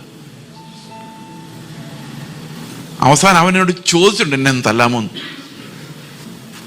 കാരണം പറഞ്ഞാൽ അവൻ ആന്ധ്രയിൽ നിന്ന് വന്ന സമയത്ത് അവൻ ഇത്തിരി ചീത്ത വാക്കൊക്കെ മലയാളത്തിലെ ആരണ്ട് പിള്ളേർ പറയുന്നതായിട്ട് വീട്ടിൽ പറയുന്നുണ്ട്. കാരണം അവൻ ഈ ഭാഷയുടെ അർത്ഥമൊന്നും അറിയത്തില്ല. അപ്പോൾ 2-3 പ്രാവശ്യം പറഞ്ഞപ്പോൾ ഞാൻ അവനോട് ഇത് 2-3 പ്രാവശ്യം ഓർപ്പിച്ചപ്പോൾ അവനോട് പറഞ്ഞു, എനിക്കിത് മറന്നു പോകും, പിന്നെയും വായിൽ വരുക, അതുകൊണ്ട് ഒന്ന് 2 തല്ലിയാലേ എനിക്ക് ഓർമ്മ വരുള്ളൂ. കാരണം തല്ലാൻ വടിയെടുക്കുമ്പം എൻ്റെ ചോദ്യം, അവരെന്നേക്കാളും ഭേദം. അപ്പം ഞാൻ അനുസരിച്ചിട്ടില്ല, ഞാൻ തന്നെ ഒരു പാപി. അവസാനം ഞാൻ ഇങ്ങനെ വിശ്വസിച്ചു പറഞ്ഞു, ഈ വീട്ടിൽ ഭയപ്പെടാനും അനുസരിക്കാനും കൊള്ളാവുന്നതായി ദൈവം മാത്രമേ ഉള്ളൂ. എന്നെ നീ അനുസരിക്കുകയോ എന്നെ പോലെ ആവുകയോ ചെയ്താൽ നീ നന്നാവില്ല. Because I am not good. നീ കർത്താവിനെ പോലെ ആകാൻ നോക്കിയാൽ മാത്രമേ നീ വിശുദ്ധനാവുകയുള്ളൂ. അവനോട് ഞാൻ എപ്പോഴും എല്ലാ പിള്ളേരും പറയാറുണ്ട്, എൻ്റെ തെറ്റ് കണ്ടാൽ നീ തിരുത്തണം, നീ ചോദിക്കണം, ബൈബിളിൽ ഇങ്ങനെ അല്ലല്ലോ. Because there is only one person whom you shall fear and that's not me. പുതിയ നിയമത്തിലെ പാരന്റിങ്ങിനെ കുറിച്ച് പറയുന്നത് instruct them in the sound doctrine എന്നാണ്. അതായത് ഈ ഉപദേശ രൂപം അവരിലേക്ക് എത്തിക്കുക എന്നാണ്. അതായത് നീ അത് ചെയ്ത് എന്താളാ, ഇത് ചെയ്ത് എന്താളാന്ന് ചോദിക്കല്ല. Get into their heart the sound doctrine. അത് കഴിഞ്ഞ ദിവസം ഞാനൊരു വലിയ ക്രൈസിസിൽ ഇരുന്ന സമയത്ത് എൻ്റെ മകൻ എനിക്കൊരു മെസ്സേജ് അയച്ചു വാട്സാപ്പിൽ. ക്രൈസിസ് എന്ന് പറഞ്ഞാൽ ടെൻഷൻ, ആങ്സൈറ്റി. അപ്പം മെസ്സേജ് ഇങ്ങനെയാണ്: യുദ്ധം ചെയ്ത് ജയിച്ച് ഒരിക്കലും നമുക്ക് ജീവിച്ച് മുമ്പോട്ട് പോകാൻ പറ്റത്തില്ല. നീതിമാന് വിശ്വാസത്താൽ മാത്രമേ ജീവിക്കാൻ പറ്റൂ. അവൻ ഒരു സാഹചര്യത്തിൽ വരുമ്പോൾ അവിടെ ജയിച്ചല്ല ജീവിക്കുന്നത്, വിശ്വസിച്ചാണ് ജീവിക്കുന്നത്. ഞാനോട് പറഞ്ഞു, എൻ്റെ സാഹചര്യം വെച്ച് ഇത് നീ വളരെ ക്രൂരമായിട്ടാണ് എന്നോട് സംസാരിക്കുന്നത്, ഇത്തിരി മയമായിട്ട് സംസാരിക്കാൻ പറഞ്ഞു. അപ്പോൾ അവനോട് പറഞ്ഞു, ക്രൂരമായി തന്നെ അതിനെ നേരിട്ടാലേ പറ്റുള്ളൂ. മെസ്സേജോടെ കിടപ്പുണ്ട്. അത് നമ്മളെ തകർക്കുള്ളൂ. ഇപ്പോൾ ഇവർക്ക്, ഈ പിള്ളേർക്ക് എന്നെ ഉപദേശിക്കാം, നിങ്ങൾക്ക് ആർക്ക് വേണ്ടു. കാരണം എന്താണെന്ന് വെച്ച് കഴിഞ്ഞാൽ ഞാനൊരു നല്ല മനുഷ്യനായിട്ടല്ല നിങ്ങൾ ഉമ്മിരിക്കുന്നത്, ഒന്നിനും കൊള്ളാത്ത ഒരാളായിട്ടാണ്. Only merit is God justified me. Only merit is Christ is living in me. Other than that there is no merit. ഇത് പുതിയ നിയമത്തിന്റെ നീതി എന്ന് പറയുന്നത്, we cannot approach it as an old testament righteousness of do and don't. അത് ക്രിസ്തു നമ്മിൽ വസിക്കുന്ന, he himself is our righteousness. അപ്പൊ പിന്നെ പിള്ളേരെ തല്ലാമോ എന്ന് ചോദിച്ചു കഴിഞ്ഞാൽ തല്ലാം, ആശ്വാസമില്ല. കുറച്ച് എങ്ങനെയാണെന്നറിയോ, തല്ലുന്നതിനൊരു പോയിന്റ് ഉണ്ട്. ഒരിക്കലും നിങ്ങൾക്ക് ദേഷ്യം വന്നിരിക്കുമ്പോൾ നിങ്ങൾ തല്ലരുത്. Because that anger is what's communicated, not love. ദേഷ്യം അടങ്ങാൻ വേണ്ടി നോക്കിയിരിക്കണം. എന്തിനാ തല്ലുന്നുള്ളത് നമുക്ക് തല്ലാനുള്ള മോറൽ റൈറ്റ് ഉള്ളത് കൊണ്ടല്ല, അവർ അപകടങ്ങളിൽ നിന്ന് രക്ഷിക്കാൻ വേണ്ടിയാണ്. We need to prevent them from falling into dangers. അതുകൊണ്ട് പേരന്റിങ്ങിന്റെ ഭാഗമാണ് ഡിസിപ്ലിനിങ് എന്ന് പറയുന്നത്. പക്ഷേ അത് നമ്മൾ ദേഷ്യത്തിൽ ഒരു കാരണവശാലും ചെയ്യരുത്. കാരണം ദേഷ്യത്തിൽ അത് ചെയ്യുമ്പോൾ നമ്മുടെ ക്യാരക്ടർ വഷളായിക്കൊണ്ടിരിക്കുകയാണ്, അത് പിള്ളേർ കണ്ടുകൊണ്ടിരിക്കുകയാണ്. We need to wait until that anger subsides and pray together. Or if that is not possible, കർത്താവ് ഒരു കമ്മ്യൂണിക്കേഷൻ നമ്മുടെ ഹൃദയത്തിൽ എങ്കിലും ഓപ്പൺ ചെയ്യണം. കർത്താവെ, ഞാൻ അവനെ തല്ലാൻ പോകണം, ഇന്നതിൻ്റെതാണ് കാരണം, എൻ്റെ ദേഷ്യം ഇതിനകത്തില്ല, അവൻ നന്നാവാൻ വേണ്ടി മാത്രമാണ്. ഇത് ഞാൻ പഠിച്ചെങ്ങനെയാണെന്ന് വെച്ച് കഴിഞ്ഞാൽ, ഒരു ദിവസം ഞാൻ സ്നാനപ്പെടുന്ന സമയത്ത്, ഡിഗ്രി കഴിഞ്ഞ് എൻ്റെ കസിൻ നടത്തുന്ന ഒരു പാരലൽ കോളേജ്, അന്ന് പാരലൽ കോളേജുകൾ എന്ന് പറഞ്ഞ പരിപാടിയുണ്ട്. അപ്പോൾ പുള്ളി എന്നോട് പറഞ്ഞു, എന്തായാലും നീ കോമ്പറ്റേറ്റീവ് എക്സാമിനേഷൻ, എന്താ എൻട്രൻസ് എക്സാമിനേഷൻ പ്രിപ്പയർ ചെയ്യുവാണല്ലോ, അതുകൊണ്ട് ഈ സമയത്ത് രാവിലെ 2 മണിക്കൂർ ഞങ്ങളുടെ സ്കൂളിൽ അല്ല പാരലൽ കോളേജ് ഒന്ന് പഠിപ്പിക്കണം. 10ാം ക്ലാസ് തോറ്റ പിള്ളേരാണ്, പ്രീ ഡിഗ്രി പിള്ളേരൊക്കെ ഉണ്ട്, അന്ന് അങ്ങനെയാണല്ലോ. അപ്പോൾ ഞാൻ നേരെ പാരലൽ കോളേജിലോട്ട് ചെന്നു. അപ്പോൾ ഞാൻ ഈ CMS കോളേജ് എന്നൊക്കെ പഠിച്ചിറങ്ങിയുണ്ട്. ഈ വടി തല്ലെന്നൊക്കെ പറഞ്ഞാൽ ഭയങ്കര പ്രാകൃതമായ കാര്യം എന്നാണ്. CMS സ്കൂളിലൊക്കെ പിള്ളേർ ടീച്ചർമാരെ തല്ലുന്നത്. അപ്പം നേരെ തിരിച്ചുള്ളൊരു കൾച്ചറാണ് ഉള്ളത്. അപ്പം ഞാനിവിടെ ചെന്ന് അവിടുത്തെ പ്രിൻസിപ്പളുടെ റൂമിലോട്ട് ചെന്ന് പ്രിൻസിപ്പൾ ഇങ്ങനെ ചൂരൽ വടി ഇങ്ങനെ കെട്ടി വെച്ചിരിക്കുക പല ബണ്ടിലായിട്ട്. അപ്പോൾ എൻ്റെ പറഞ്ഞു, സാർ 1 മാസത്തേക്കുള്ളതാണ് ഈ ബണ്ടിൽ, ആ ക്ലാസ്സിൽ തീർത്തിട്ട് വേണം അടുത്ത ബണ്ടിൽ എടുക്കാൻ. അതോ ഇത് ജൂലൈ മാസത്തെ, ഇത് ഓഗസ്റ്റ് മാസത്തെ, ഇങ്ങനെ.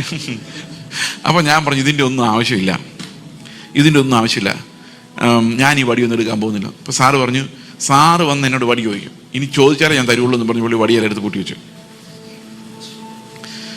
ആദ്യ ദിവസം ക്ലാസ്സിലേക്ക് വന്നപ്പോഴാണ് മനസ്സിലായത് എന്നേക്കാൾ പ്രായമുള്ള, ഞാൻ പറഞ്ഞാൽ ഒന്നും അനുസരിക്കാത്ത, പുസ്തകം കാണുമ്പോഴേ ഓക്കാനം വരുന്ന കുറേ പിള്ളേർ, ഇവരെ എന്ത് ചെയ്യും? ഞാൻ അവസാനം സാറിന് പറഞ്ഞു, വടി തരാമോ ചോദിച്ചു. ഊടുപാട് അടിക്കാൻ തുടങ്ങി. അടി എന്ന് പറഞ്ഞാൽ അടിയുടെ പെരുന്നാളാണ്. ഒരു ദിവസം ഞാൻ ഒരുത്തനിട്ട് അടിക്കാൻ വേണ്ടി, ഭയങ്കര വികൃതി, ഭയങ്കര ശല്യക്കാരന്. കൈ നീട്ടടാ, കൈ നീട്ടി. ഞാൻ സ്നാനപ്പെട്ട 1 മാസമായുള്ളൂ. അടി പൂരം. കൈ ഇങ്ങനെ വീശി അടിക്കാൻ ഇങ്ങനെ ആകാശത്തിലോട്ട് കൈ വന്നപ്പോഴേക്കും കർത്താവിനോട് ചോദിച്ചു, നീ അവനെ നന്നാവാൻ വേണ്ടി തല്ലുന്നതാണോ, നിന്റെ ദേഷ്യം തീർക്കുന്നതാണോ? ഒരു നിമിഷം ഞാൻ ജീവൻ നന്നായില്ലെങ്കിൽ എനിക്കെന്നെ. അപ്പൊ ഞാൻ തല്ലുന്നവൻ നന്നാ, അവനോട്ടൊരു പരിചയമില്ല. ഒന്നാമത് അവനോട് ദേഷ്യമാണ് താനും. അപ്പൊ അവനെ എനിക്ക് ദേഷ്യമുള്ള ഒരുത്തനെ ഞാൻ തല്ലിയിട്ട് എന്നാ കാര്യം? ഞാൻ കർത്താവിനോട് പറഞ്ഞു, കർത്താവെ ദേഷ്യം കൊണ്ട് തല്ലുന്നതാണ്. ഞാൻ ആ വടി ഇങ്ങനെ അടിക്കാനെടുത്ത വടി ഇങ്ങനെ മാറ്റി പോക്കറ്റ് പുറകെ വെച്ചു. എന്നിട്ട് അവനോട് ഞാൻ ചോദിച്ചു, എടാ ഞാൻ നിന്നെ തല്ലാൻ പോവാണ്, ഈ ഒരൊറ്റ തല്ലുകൊണ്ട് നീ നന്നായിക്കോളാമോ എന്ന് ചോദിച്ചു. അത് ദേഷ്യമല്ലായിരുന്നു. അപ്പം എൻ്റെ ഉള്ളിലെ കർത്താവ് ഒരു സമാധാനത്തെ അയച്ചു. അവൻ പറഞ്ഞു നന്നായിക്കോളാം എന്ന് പറഞ്ഞു. ഞാൻ വളരെ പതുക്കെ അവനെ അടിച്ചുള്ളൂ, പക്ഷെ അവൻ അതോടുകൂടി നന്നായി. അവൻ ഡിസിപ്ലിനുള്ള ഒരു പയ്യനായിട്ട് വരും. അപ്പം എനിക്ക് മനസ്സിലായൊരു കാര്യം എന്ന് വെച്ച് കഴിഞ്ഞാൽ, when you are communicating love, the whole equation changes. ഈ പഴയ നിയമം അപ്രോച്ച് ചെയ്യുന്ന പോലെ ശിക്ഷണത്തിലൂടെയും ശിക്ഷയിലൂടെയും അല്ല നമ്മൾ എന്ത് ചെയ്യുന്നത്, ഈ കാര്യം കൈകാര്യം. ഓക്കെ, എനിവേ, ഞാൻ പറഞ്ഞു വന്നത്രേ ഉള്ളൂ.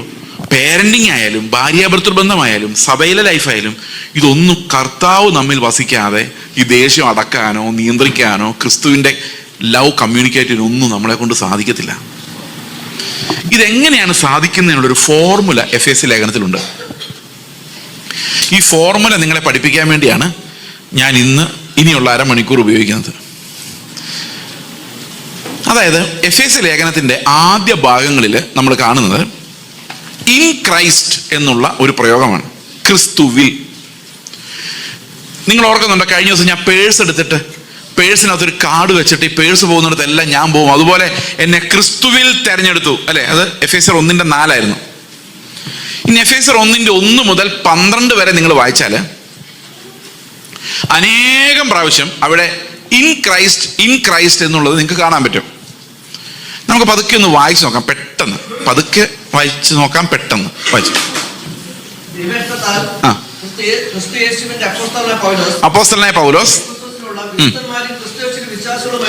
ക്രിസ്തു യേശുവിൽ വിശ്വാസികളുമായി. അപ്പൊ ഒരു ഇൻ കണ്ടു അല്ലേ, ഇൻ ക്രൈസ്റ്റ്. അടുത്തത്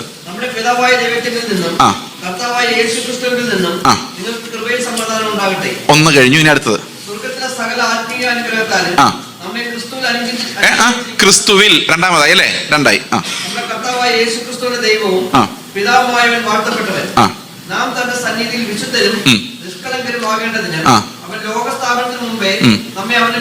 അവനിൽ, കണ്ടോ, ക്രിസ്തുവിൽ. അപ്പൊ എത്രയായി?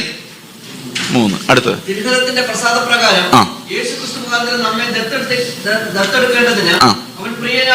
പ്രിയനായവനിൽ, കണ്ടോ, ഇൽ പിന്നെ വന്നല്ലേ. അപ്പം എത്രയായി? 4. വായിച്ചു. നമുക്ക് സൗജന്യമായി നൽകിയ തന്റെ കൃപാമഹത്വത്തിന്റെ സ്നേഹത്തിൽ നമ്മെ മുന്നേറുകയും ചെയ്യുമല്ലോ. ഓക്കെ, അവനിൽ നമുക്ക്, കണ്ടോ, അപ്പൊ എത്രയായി? 5 അല്ലേ. അവനിൽ നമുക്ക് അവന്റെ രക്തത്താൽ അതിക്രമങ്ങളുടെ മോചനത വീണ്ടെടുപ്പുണ്ട്. അതവൻ നമുക്ക് താൻ ധാരാളമായി കാണിച്ച കൃപാദന പ്രകാരം സകല ജ്ഞാനവും വിവേകവുമായി നൽകിയിരിക്കുന്നു. അവനിൽ താൻ, അവനിൽ അപ്പൊ എത്രയായി? 6. മുൻനിർണയിച്ച തന്റെ പ്രസാദത്തിന് തക്കവണ്ണം തന്റെ ഹിതത്തിന്റെ മർമ്മം അവൻ നമ്മോട് അറിയിച്ചു. അത് സ്വർഗത്തിലും ഭൂമിയിലും ഉള്ളതെല്ലാം പിന്നെയും ക്രിസ്തുവിൽ എത്രയായി? 7. ഒന്നായി ചേർക്കുക എന്നിങ്ങനെ കാലസമ്പൂർണ്ണതയിലെ വ്യവസ്ഥയ്ക്കായി കൊണ്ട് തന്നെ അവനിൽ നാം ആകാശവും, എത്രയായി? 8. ആകാശവും പ്രാപിച്ചു. തന്റെ ഹിതത്തിന്റെ ആലോചന പോലെ സകലം പ്രവർത്തിക്കുന്നതിന്റെ നിർണയപ്രകാരം മുൻ നിയമിക്കപ്പെട്ടത് മുമ്പിൽ കൂട്ടി ക്രിസ്തുവിന്റെ ആശ വെച്ചവരായ ക്രിസ്തുവിൽ. അപ്പൊ എത്രയായി? 9. ഞങ്ങൾ അവന്റെ മഹത്വത്തിന് പുകഴ്ചയ്ക്കായിട്ടാകേണ്ടതിന് തന്നെ അവനിൽ 10. ഞങ്ങളുടെ രക്ഷയെക്കുറിച്ചുള്ള സുവിശേഷം എന്ന സത്യവചനം നിങ്ങൾ കേൾക്കുകയും അവനിൽ വിശ്വസിക്കുകയും ചെയ്തിട്ട് എത്രയായി? 11. അടുത്തത് തന്റെ സ്വജനത്തിന്റെ വീണ്ടെടുപ്പിന് വേണ്ടി തന്റെ മഹത്വത്തിന്റെ പുകഴ്ചയ്ക്കായിട്ട് നമ്മുടെ അവകാശത്തിന്റെ അച്ചാരമായ വാക്തത്തിൽ പരിശുദ്ധമാവിൽ മുദ്രയിട്ടിരിക്കുന്നു. ഇത്രേ അനുഗ്രഹങ്ങൾ നമുക്ക് കിട്ടിയത് എന്തുകൊണ്ടാണെന്നറിയോ? ഇത് കുറെ അനുഗ്രഹങ്ങളുടെ കാര്യം പറഞ്ഞേക്കുന്നത്, സ്വർഗത്തിലെ ആത്മിക അനുഗ്രഹങ്ങളുടെ ലിസ്റ്റാ പറഞ്ഞേക്കുന്നത്. ഇതെല്ലാം നമുക്ക് കിട്ടാനുള്ള കാരണം എന്താണെന്നറിയോ? ക്രിസ്തുവിൽ എന്നെ തെരഞ്ഞെടുത്തുകൊണ്ട്. ഇത് ഞാൻ ഒന്ന് വിശദീകരിക്കാൻ ശ്രമിക്കാം. ഞങ്ങൾക്ക് 4 പിള്ളേരുള്ളത്. 3 പേര് അഡോപ്റ്റഡ് പിള്ളേരാണ്. ഒരാളാണ് സ്വന്തം മകൻ, ബയോളജിക്കൽ സൺ. അപ്പോൾ ഒരു ദിവസം എൻ്റെ അപ്പൻ എന്നോട് പറഞ്ഞു, നിനക്ക് സ്വത്ത് വേണ്ട എന്ന് പറഞ്ഞു നടന്നാൽ നിനക്ക് ഞാൻ തരുന്നുമില്ല. ഞാൻ എൻ്റെ സ്വത്ത് എൻ്റെ 2 കൊച്ചുമക്കൾക്ക് എഴുതി വെക്കാൻ പോവാണ്. ഈ 2 കൊച്ചുമക്കൾ എന്ന് പറഞ്ഞാൽ ഒന്ന് എൻ്റെ മകനും ഒന്ന് എൻ്റെ അനിയൻ്റെ മകനുമാണ്. അതെന്തുകൊണ്ട് അങ്ങനെ പറഞ്ഞു? അപ്പം ഞങ്ങൾക്ക് 4 പിള്ളേരുണ്ട്. പക്ഷെ എൻ്റെ അപ്പൻ ഒരാളെ മാത്രമേ അവകാശിയായിട്ട് കാണുന്നുള്ളൂ. അതെന്തുകൊണ്ടായിരിക്കും? കാരണം ഈ എൻ്റെ മകൻ ഉണ്ടല്ലോ, എവിടെ നിന്ന് വന്നതാ? ഈ അപ്പനിൽ നിന്ന് തന്നെ വന്നതാ. എൻ്റെ അപ്പൻ്റെ ഉള്ളിൽ ഞാനൊക്കെ ഉണ്ടായിരുന്നു. നമ്മളതിന് വെളിയിൽ നിന്ന് അല്ലേ? അങ്ങനെയല്ലേ? കാരണം മൽക്കീസദേക്കിനെ എബ്രഹാം വണങ്ങുമ്പം അവൻ്റെ ഉള്ളിലിരുന്ന് ലേവിയും വണങ്ങി വന്നു. അപ്പൊ ലേവി എവിടെ ഉണ്ടായിരുന്നു അന്നേരം? അപ്പൊ ആദം പാപം ചെയ്യുമ്പോൾ നമ്മളെല്ലാവരും എവിടെ ഉണ്ടായിരുന്നു? ആദമിനുണ്ടായിരുന്നു. അപ്പൊ ആദമിന് വെളിയിലുള്ള ആരെങ്കിലും ഇരിപ്പുണ്ടോ? ഏലിയൻസ്, ചൊവ്വായിന്ന് വന്നവർ, അങ്ങനെ ആരും ഇല്ലല്ലോ. ഇല്ല, എല്ലാവരും ആദമിന്റെ സന്തതികൾ തന്നെയാണ്. അപ്പൊ ആദമിലുണ്ടായിരുന്നു. അപ്പൊ അംബാനിയുടെ ഒരു മകൻ ഇങ്ങനെ ഇവിടെ ഇരിപ്പുണ്ടെന്ന് വെച്ചാൽ, അംബാനിയിൽ ഒരിക്കലും ഉണ്ടായിരുന്നവൻ അവൻ അവകാശിയായില്ലേ പെട്ടെന്ന് ഒരു നിമിഷം കൊണ്ട് തിരിച്ചറിഞ്ഞു കഴിഞ്ഞ ഉടനെ? ശരിയാണോ? അപ്പൊ ക്രിസ്തുവിൽ നമ്മൾ ഉണ്ടായിരുന്നോണ്ട് നമുക്കുള്ള ബെനിഫിറ്റ് എന്താ? ഈ ക്രിസ്തുവിനുള്ള എല്ലാ അവകാശങ്ങളും എനിക്കുള്ളതാണ്. എന്തൊക്കെയത്? ഇവരെഴുതിയിരിക്കുന്ന ലിസ്റ്റ് വായിച്ചാൽ നമ്മൾ ഞെട്ടിപ്പോയി. എനിക്കതിനകത്ത് ഒരു കാര്യം മാത്രം ഞാൻ നിങ്ങളുടെ മുമ്പിൽ കൊണ്ടുവരാം. അവനിൽ നമുക്ക് അവന്റെ രക്തത്താൽ അതിക്രമങ്ങളുടെ മോചനമെന്ന വീണ്ടെടുപ്പുണ്ട്. അപ്പൊ നമുക്ക് വീണ്ടെടുപ്പ് ലഭിക്കുന്നത് ക്രിസ്തുവിൽ നിന്ന് ലഭിക്കുന്ന ഒരു അനുഗ്രഹമാണ്. ആത്മാവെന്ന അച്ചാരം ലഭിക്കുന്നതും ദത്തെടുക്കുന്നതും ഒക്കെ, പിന്നെ എന്താ അവിടെ പറഞ്ഞിരിക്കുന്ന ആ ലിസ്റ്റിൽ ദൈവത്തിന്റെ മുന്നറിവിൽ നമ്മെ തെരഞ്ഞെടുക്കുന്നതും നമ്മളെ വിശുദ്ധീകരിക്കുന്നതും എല്ലാം ക്രിസ്തുവിൽ നമുക്ക് ലഭിക്കുന്ന ക്രിസ്തുവിന്റെ അവകാശങ്ങളാണ്. മനസ്സിലാവുന്നുണ്ടോ ഞാൻ പറയുന്നത്? ഓക്കെ, ഈ വാക്യം 7-ാം വാക്യം മാത്രം നമുക്കൊന്ന് എടുത്തു പറയാം, കാരണം ഒരു എക്സാമ്പിൾ ആയിട്ട്. അതായത് അവനിൽ നമുക്ക് അവന്റെ രക്തത്താൽ അതിക്രമങ്ങളുടെ മോചനം എന്ന വീണ്ടെടുപ്പുണ്ട്. ഈ വീണ്ടെടുപ്പിനെ അവൻ എങ്ങനെ തന്നിരിക്കുന്നു? അടുത്ത വാക്യം, അതവൻ നമുക്ക് താൻ ധാരാളമായി കാണിച്ച കൃപാദന പ്രകാരം സകല ജ്ഞാനവും വിവേകവുമായി നൽകിയിരിക്കുന്നു. അപ്പൊ അതിക്രമങ്ങളുടെ മോചനം എന്ന വീണ്ടെടുപ്പ് നമുക്ക് എങ്ങനെ തന്നിരിക്കുന്നത്? സകല ജ്ഞാനവും വിവേകവുമായി. ഇതൊരു അവകാശമാണ്, നമുക്ക് ലഭിക്കുന്ന ഒരു ധനമാണ്. ഇത് പറയാൻ ഞാനൊരു എക്സാമ്പിൾ പറയാം. ഈ എക്സാമ്പിൾ നിങ്ങൾ പലപ്പോഴും ചിലപ്പം യൂട്യൂബിലൊക്കെ കേട്ടിട്ടുണ്ടാവും. എങ്കിൽ ഈ എക്സാമ്പിൾ എൻ്റെ മനസ്സിൽ വരുന്നുള്ളൂ, വേറെ ഒന്നും എക്സാമ്പിൾ വരുന്നില്ല. ഒന്നുകൂടെ പറഞ്ഞേക്കാം അല്ലേ? ഒരു ദിവസം ഞാനിങ്ങനെ കാർ ഓടിച്ചുകൊണ്ട് കോട്ടയത്ത് നിന്ന് ഒരു വാകത്താനം വഴി വരുന്ന സമയത്ത് ഞാലിയാകുഴി എന്ന് പറയുന്നൊരു ജംഗ്ഷൻ ഉണ്ട്. നിങ്ങൾക്കറിയാവത്? അവിടെ നല്ല ട്രാഫിക്, ചില സമയത്ത് നല്ല ട്രാഫിക് ആയിരിക്കും. അപ്പം ട്രാഫിക് പോലീസുകാരൻ വഴി നിന്ന് തടഞ്ഞു. അപ്പം ഞാൻ കാർ അവിടെ നിർത്തി. അപ്പോൾ ഒരു സൂപ്പർ ബൈക്ക് എന്ന് പറഞ്ഞാൽ അറിയാമല്ലോ, ബാക്കി ഇരിക്കുന്ന ആള് വണ്ടി ബ്രേക്ക് ഓട്ടുമ്പം ഒരു റൗണ്ട് കറങ്ങി ഫ്രണ്ടിൽ റോഡിൽ വന്ന് വീണു. അതിനാണ് നമ്മൾ സൂപ്പർ ബൈക്ക് എന്ന് പറയുന്നത്. മനസ്സിലായോ? അപ്പൊ ഈ ഒരു സൂപ്പർ ബൈക്ക് വന്ന് ഭയങ്കര സ്പീഡിൽ വന്ന് വണ്ടി നിർത്തിയിട്ടിരിക്കുന്ന എൻ്റെ വണ്ടിയുടെ പുറകിലത്തെ ബമ്പറിൽ ഒരു ഒറ്റ ഇടിച്ചു. ഞാൻ വിൻഡോയിലൂടെ നോക്കി, മിററിലൂടെ നോക്കി കഴിഞ്ഞപ്പോൾ 2 ബമ്പറും ഇങ്ങനെ വെള്ളിലോട്ട് ബൾജായിട്ടിരിക്കുന്നു. അപ്പം ഒരു 7,000-8,000 രൂപ പോക്കാണ്. എൻ്റെ ആകെ 500 രൂപ പോലും ഇല്ല. കഷ്ടിച്ച് പെട്രോൾ അടിച്ച് പോകുന്നതാണ്. എനിക്ക് വിഷമം തോന്നി. അപ്പോഴേക്ക് ഈ മനുഷ്യൻ എൻ്റെ സൈഡിൽ കൊണ്ടുവന്ന് ബൈക്ക് നിർത്തി. അപ്പം ഞാൻ വിൻഡോ താഴ്ത്തിയിട്ട്, അവനും പോകാൻ പറ്റില്ല, ഈ ട്രാഫിക് ബ്ലോക്കാണ്. അവൻ ചോദിച്ചാൽ എന്തു പറ്റിയാന്ന് ചോദിച്ചു. അവൻ പറഞ്ഞു ബ്രേക്ക് കിട്ടിയില്ല സാറേ എന്ന് പറഞ്ഞു. ഞാൻ പറഞ്ഞു 2-3 ലക്ഷം രൂപയുടെ ബൈക്ക് മേടിച്ചിട്ട് അതിൻ്റെ കൂടെ ബ്രേക്ക് കിട്ടിയില്ലായിരുന്നു ചോദിച്ചു. ഇത് ചോദിച്ചു കഴിഞ്ഞപ്പോഴേക്കും പെട്ടെന്ന് കർത്താവിൻ്റെ ആത്മാവുള്ളൂ. അപ്പോൾ ഇത് അതിക്രമമാണ്, കാരണം ഞാൻ ശരിക്കും ചെയ്യുന്ന ഭയങ്കര പാപമാണ്, ഞാനത് അറിയുന്നില്ല നേരം. അപ്പൊ കർത്താവിൻ്റെ ആത്മാവിനോട് പറഞ്ഞു, നിന്റെ ഈ പൊട്ട വണ്ടിയേക്കാളും വിലയുള്ളവനാണ് ആ ബൈക്കിന് മുകളിൽ ഇരിക്കുന്നത്. കാരണം അവന് വേണ്ടിയാണ് ഞാൻ മരിച്ചത്, ഈ വണ്ടിക്ക് വേണ്ടിയല്ല. ഇതൊരു ഷോക്ക് പോലെ എൻ്റെ ഉള്ളിലേക്ക് വന്ന. കാരണം എനിക്ക് ആ 4 ലക്ഷം 5 ലക്ഷം രൂപയുടെ വണ്ടി പോകുന്നതിനേക്കാളും ദൈവത്തിന് വിഷമം ഉണ്ടാകുന്നത് ആ മകനോട് ഞാൻ എങ്ങനെ പെരുമാറുന്നുള്ളതാണ്. അപ്പൊ എൻ്റെ അതിക്രമത്തിൽ നിന്ന് എന്നെ രക്ഷിക്കണമെങ്കിൽ എനിക്ക് ആ സമയത്ത് ക്രിസ്തു എന്ത് ചെയ്യുമായിരുന്നു എന്നുള്ളതിൻ്റെ ഒരു ഓർമ്മ എൻ്റെ ഉള്ളിലേക്ക് വന്നാലേ പറ്റുള്ളൂ. അപ്പൊ എന്നെ അതിക്രമം നിന്ന് രക്ഷിക്കാൻ വേണ്ടി കർത്താവ് എന്നാ ചെയ്യുന്നേ? സകല ജ്ഞാനവും വിവേകവുമായൊരു വീണ്ടെടുപ്പ് എനിക്ക് തരുക. അപ്പൊ ഞാൻ അവനെ നോക്കി ഒന്ന് ചിരിച്ചു. കാരണം ഓൾറെഡി ഒരു തമാശ പോലൊരു കാര്യമാണല്ലോ പറഞ്ഞത്. ഏതായാലും ദൈവത്തിന്റെ കൃപയാൽ ഞാനിങ്ങനെ ഒന്ന് കൈ വീശി കാണിച്ചു.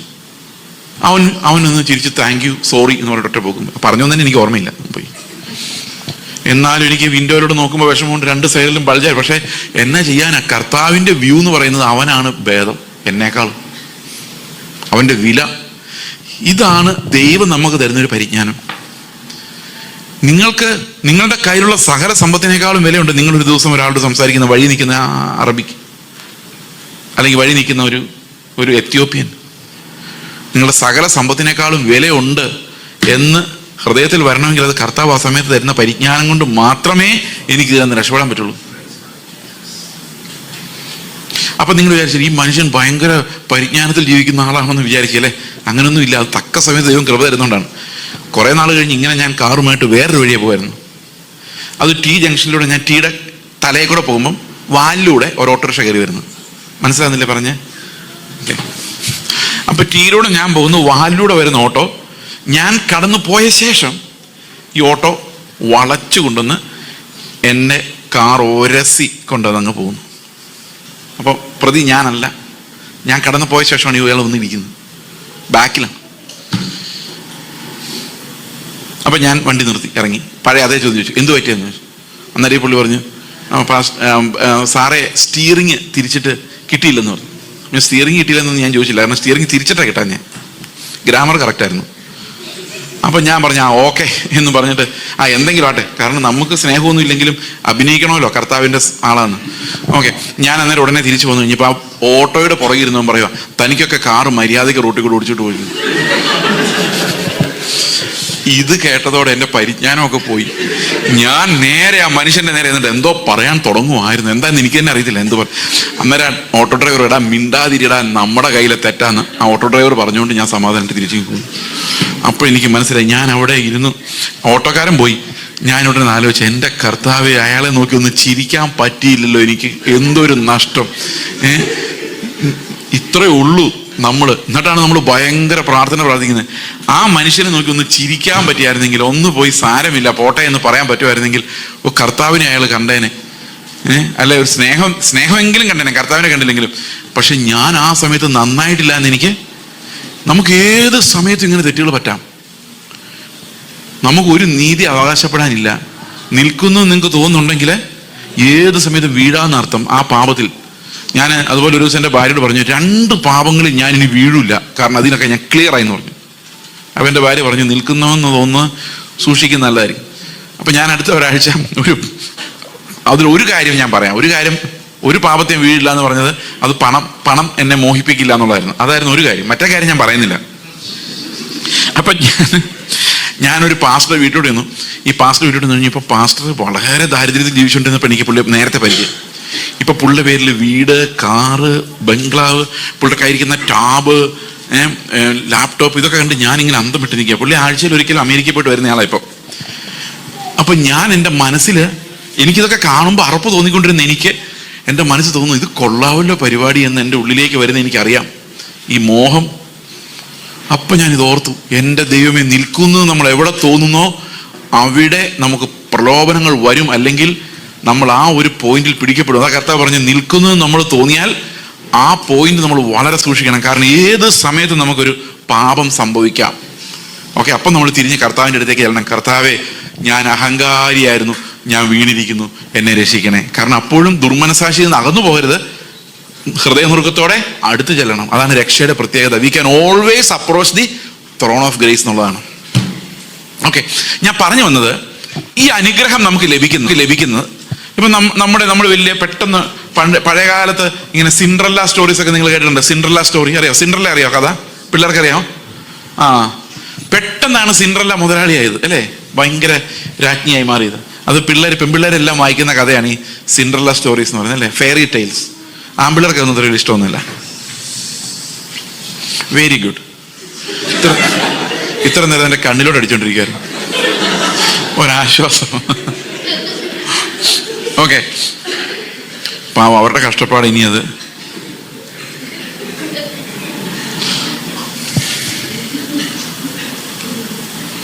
ഓക്കെ, ഒരു ദിവസം പെട്ടെന്ന് നിങ്ങൾ അറിയാണ് നിങ്ങളുടെ യഥാർത്ഥ അപ്പനും അമ്മയും അല്ല നിങ്ങളുടെ കൂടെ ഉള്ളത്. കഥ കേട്ടോ, ഒന്നും തെറ്റിദ്ധരിച്ചേക്കരുത്. അത് ആശുപത്രി വെച്ച് മാറിപ്പോയതാണ്. യഥാർത്ഥ അപ്പനും അമ്മയും നിങ്ങൾ അന്വേഷിച്ച് വരുമെന്ന് വിചാരിച്ചോ? ആ അപ്പനെ വന്നപ്പോൾ നിങ്ങൾ ഞെട്ടിപ്പോയി. ലോകത്തിലെ ഏറ്റവും വലിയ മുതലാളി, ഇഷ്ടം പോലെ സമ്പത്ത്, വാഹനം, കാർ, നിങ്ങൾക്ക് എന്ത് തോന്നും? എന്ത് തോന്നും? ഓ, രക്ഷപ്പെട്ടു ഈ വീട്ടിൽ നിന്ന് തോന്നുമോ? പെട്ടെന്ന് നമ്മൾ ഭയങ്കര ധനവാന്മാരായി മാറും. അതുപോലെ ഈ കർത്താവിൻ്റെ അനുഗ്രഹം എന്ന് പറയുന്നത്, നമ്മൾ ഈ കർത്താവിൻ്റെ ആ സമ്പത്ത് കാണുമ്പോൾ മനസ്സിലാകുന്നത് ഈ ലോകത്തിൽ ഏറ്റവും വലിയ സമ്പന്നനേക്കാളും സമ്പത്തുള്ള ഒരു അപ്പൻ്റെ മകനാണ് ഞാൻ. പക്ഷെ ഈ സമ്പത്ത് ഇവിടെ എണ്ണി വെക്കാവുന്ന, നാണയത്തിൻ്റെ പേര് ഞാൻ മറന്നു, ഇവിടുത്തെ എന്തോ അത് ദിർഹം, നമ്മൾ എണ്ണി കൂട്ടി വെക്കാവുന്ന ദിർഹം പോലത്തെ അല്ല, നിത്യജീവനിലേക്ക് വരുന്ന അതിമഹത്തായ ധനമുള്ള ഒരു അപ്പൻ്റെ മകനാണ് ഞാൻ. ഈ അപ്പൻ്റെ മകനാണ് ഞാൻ എന്ന് പറയുമ്പോൾ ഞാൻ ഭയങ്കര അവകാശിയാണ്. അതാണ് ഇൻ ക്രൈസ്റ്റ് എന്നുള്ള വാക്കുകൊണ്ട് അർത്ഥമാകുന്നത്. That means I am a heir to riches in Christ, all spiritual blessings in heaven. സ്വർഗത്തിലെ സകല ആത്മിക അനുഗ്രഹങ്ങൾക്കും ഞാൻ അവകാശിയാവുന്നത് എന്തുകൊണ്ടാണെന്ന് ചോദിച്ചു കഴിഞ്ഞാൽ ഇൻ ക്രൈസ്റ്റ് എന്നുള്ള പൊസിഷൻ കാരണമാണ്. ഇൻ ആഡം എന്നുള്ള പൊസിഷനാണ് എന്നെ പാപിയും നരകയോഗ്യനുമാക്കിയതെങ്കിൽ ഇൻ ക്രൈസ്റ്റ് എന്നുള്ള പൊസിഷൻ എന്നെ എന്താക്കി മാറ്റിയിരിക്കുന്നു? എന്നെ അവകാശിയാക്കി മാറ്റിയിരിക്കുന്നു. അപ്പൊ ഇൻ ക്രൈസ്റ്റ് എന്നുള്ള പൊസിഷൻ അവകാശമാണ് എന്നും പറഞ്ഞുകൊണ്ട് നടന്നിട്ട് കാര്യമില്ല. കാരണം എന്താണ്? നമുക്ക് ആ ചെക്ക് കയ്യിൽ കിട്ടിയിട്ട് കാര്യമില്ല, അത് എവിടെ കൊണ്ടു കൊടുക്കണം? ബാങ്കിൽ കൊണ്ടു കൊടുക്കണം. അതുകൊണ്ടാണ് നമ്മൾ എഫേസ്യ ലേഖനം 3:16 മുതലുള്ള വാക്യങ്ങളെ ഒരു വലിയ ഷിഫ്റ്റ് ആയിട്ടാണ് കാണുന്നത് അപ്പോസ്റ്റലിക് ടീച്ചിങ്ങിൽ. അതായത് റോമാലേഖനവും ഗലാത്യ ലേഖനവും എഫേസ്യ ലേഖനത്തിന്റെ ആദ്യത്തെ 3 അധ്യായങ്ങളും നീതീകരണത്തെ കുറിച്ച് പറയുമ്പോൾ, നീതീകരണം എന്തുകൊണ്ട് സംഭവിച്ചതാണ്? ഇൻ ക്രൈസ്റ്റ് അല്ലേ? നിങ്ങൾ ഓർമ്മയുണ്ടോ ഞാൻ പറഞ്ഞത്, പേഴ്സ് എടുത്തുകൊണ്ട് പോയതൊക്കെ? എന്നാൽ വിശുദ്ധീകരണം സംഭവിക്കുന്നത് ഇൻ ക്രൈസ്റ്റ് കാരണമാണ്. പക്ഷെ അത് നമ്മൾ അനുഭവിക്കുന്നത് ക്രൈസ്റ്റ് ഇൻ മീ എന്ന പൊസിഷൻ കാരണമാണ്. അത് രണ്ടും രണ്ടാണ്. ക്രിസ്തുവിൽ ഞാൻ എന്ന് പറയുന്നതും ക്രിസ്തു എന്നിൽ എന്ന് പറയുന്നതും രണ്ടും 2 പ്രയോഗങ്ങളാണ്. നമുക്ക് എഫേസ്യർ 3:16 ശേഷം ഇൻ ക്രൈസ്റ്റ് എന്നല്ല, ക്രൈസ്റ്റ് ഇൻ മീ എന്നാണ്. നിങ്ങൾക്ക് സംശയമുണ്ടോ? എഫേസ്യ ലേഖനം 2:6 വായിച്ചേ. 2:6 കണ്ടോ? അവിടെ ഇല്ല അല്ലെ, ഇന്ന ക്രിസ്തു യേശുവിൽ നമ്മെക്കുറിച്ചുള്ള വാത്സല്യത്തിൽ തന്റെ കൃപയുടെ അത്യന്ത ധനത്തെ വരുംകാലങ്ങളിൽ കാണിക്കേണ്ടതിന് ക്രിസ്തു യേശുവിൽ അവനോടുകൂടെ നമ്മെ ഉയർപ്പിച്ച് സ്വർഗത്തിൽ ഇരുത്തിയിരിക്കുന്നു. അപ്പൊ നമ്മൾ സ്വർഗത്തിൽ പോകുന്നതും നിത്യജീവൻ അവകാശമാക്കുന്നതിന്റെ എല്ലാം കാരണം എന്താണ്? ഇൻ ക്രൈസ്റ്റ്, ക്രിസ്തു യേശുവിൽ എന്നുള്ളതാണ്. അവിടെ പറയുന്നത് നിങ്ങളുടെ പ്രവർത്തികൾ കാരണമല്ല എന്നൊക്കെ പറയും. 3:15 വായിച്ചേ. 3:15 പിതാവിന്റെ സന്നിധിയിൽ മുട്ടുകുത്തുന്നു. അവൻ തന്റെ മഹത്വത്തിന്റെ ധനത്തിനൊത്തവണ്ണം അവന്റെ ആത്മാവിനാൽ നിങ്ങൾ അകത്തെ മനുഷ്യനെ സംബന്ധിച്ച് ശക്തിയോടെ ബലപ്പെടേണ്ടതിനും ക്രിസ്തു വിശ്വാസത്താൽ നിങ്ങളുടെ ഹൃദയങ്ങളിൽ വസിക്കേണ്ടതിനും. അപ്പോൾ ക്രിസ്തുവിൽ നമ്മളായത് എങ്ങനെയാന്ന് നിങ്ങൾ ഓർക്കുന്നുണ്ടോ? ഞാൻ ഈ ടേബിളിൽ ഞാനൊരു വര വരച്ചിട്ട് ടൈം ലൈനാന്ന് പറഞ്ഞിട്ട് ഇവിടെയുള്ള വിശുദ്ധന്മാരെല്ലാം കൂടെ എടുത്തിട്ട് പേഴ്സിനകത്താക്കിയത് ഓർമ്മയുണ്ടോ? ഓക്കെ, അതുപോലെ കർത്താവിന്റെ തെരഞ്ഞെടുപ്പ് കാരണമാണ് നമ്മളെല്ലാവരും ക്രിസ്തുവിൽ ആയത്, ഇൻ ക്രൈസ്റ്റ്. ക്രിസ്തു നമ്മിൽ വന്നത് എങ്ങനെയാ? വിശ്വാസത്താലാണ്. നമ്മൾ എപ്പോൾ വിശ്വസിക്കുന്നോ അപ്പോഴാണ് ക്രിസ്തു നമ്മുടെ ഹൃദയത്തിലേക്ക് വരുന്നത്. ഇൻ ക്രൈസ്റ്റ് എന്ന് പറയുന്ന പൊസിഷൻ നിത്യതയിൽ സംഭവിക്കുന്ന തെരഞ്ഞെടുപ്പാണെങ്കിൽ ക്രൈസ്റ്റ് ഇൻ മീ എന്ന് പറയുന്നത് സമയത്തിനകത്ത് നമ്മൾ വിശ്വസിക്കുമ്പോൾ സംഭവിക്കുന്നതാണ്. മനസ്സിലായോ? നമ്മൾ എപ്പോൾ ക്രിസ്തുവിൽ വിശ്വസിക്കുന്നോ അപ്പൊ ക്രിസ്തു നമ്മുടെ ഹൃദയത്തിൽ വസിക്കുന്നു. ഈ വസിക്കുക എന്നുള്ള വാക്കിന് ഒരു പ്രത്യേകതയുണ്ട്. സാധാരണഗതിയിൽ നമ്മൾ എല്ലാവരും വിഗ്രഹാരാധനയുടെ പാരമ്പര്യത്തിൽ നിന്ന് വന്നവരാണ്.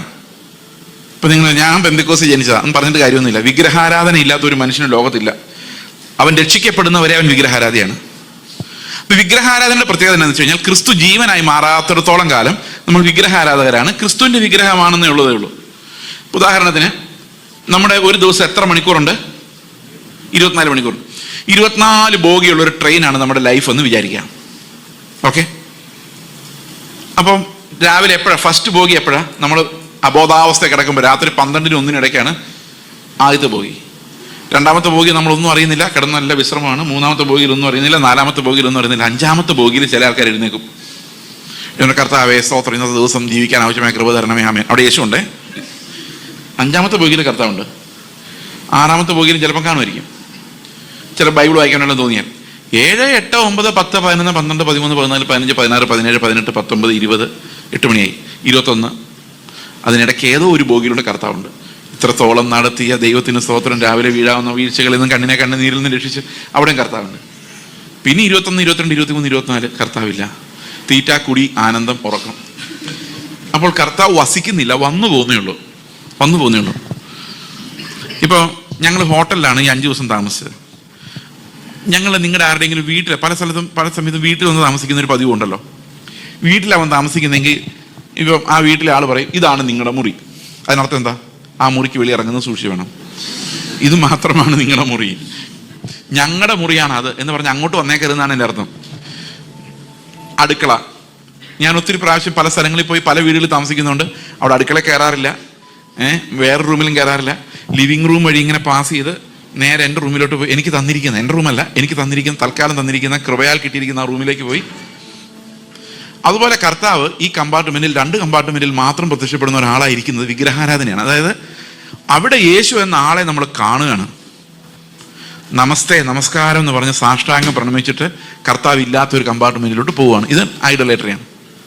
എന്നാൽ കർത്താവ് വസിക്കുവാണ് നമ്മളിൽ എന്ന് പറഞ്ഞു കഴിഞ്ഞാലോ, നമ്മുടെ എല്ലാ കമ്പാർട്ട്മെന്റിലും കർത്താവ് കാണും.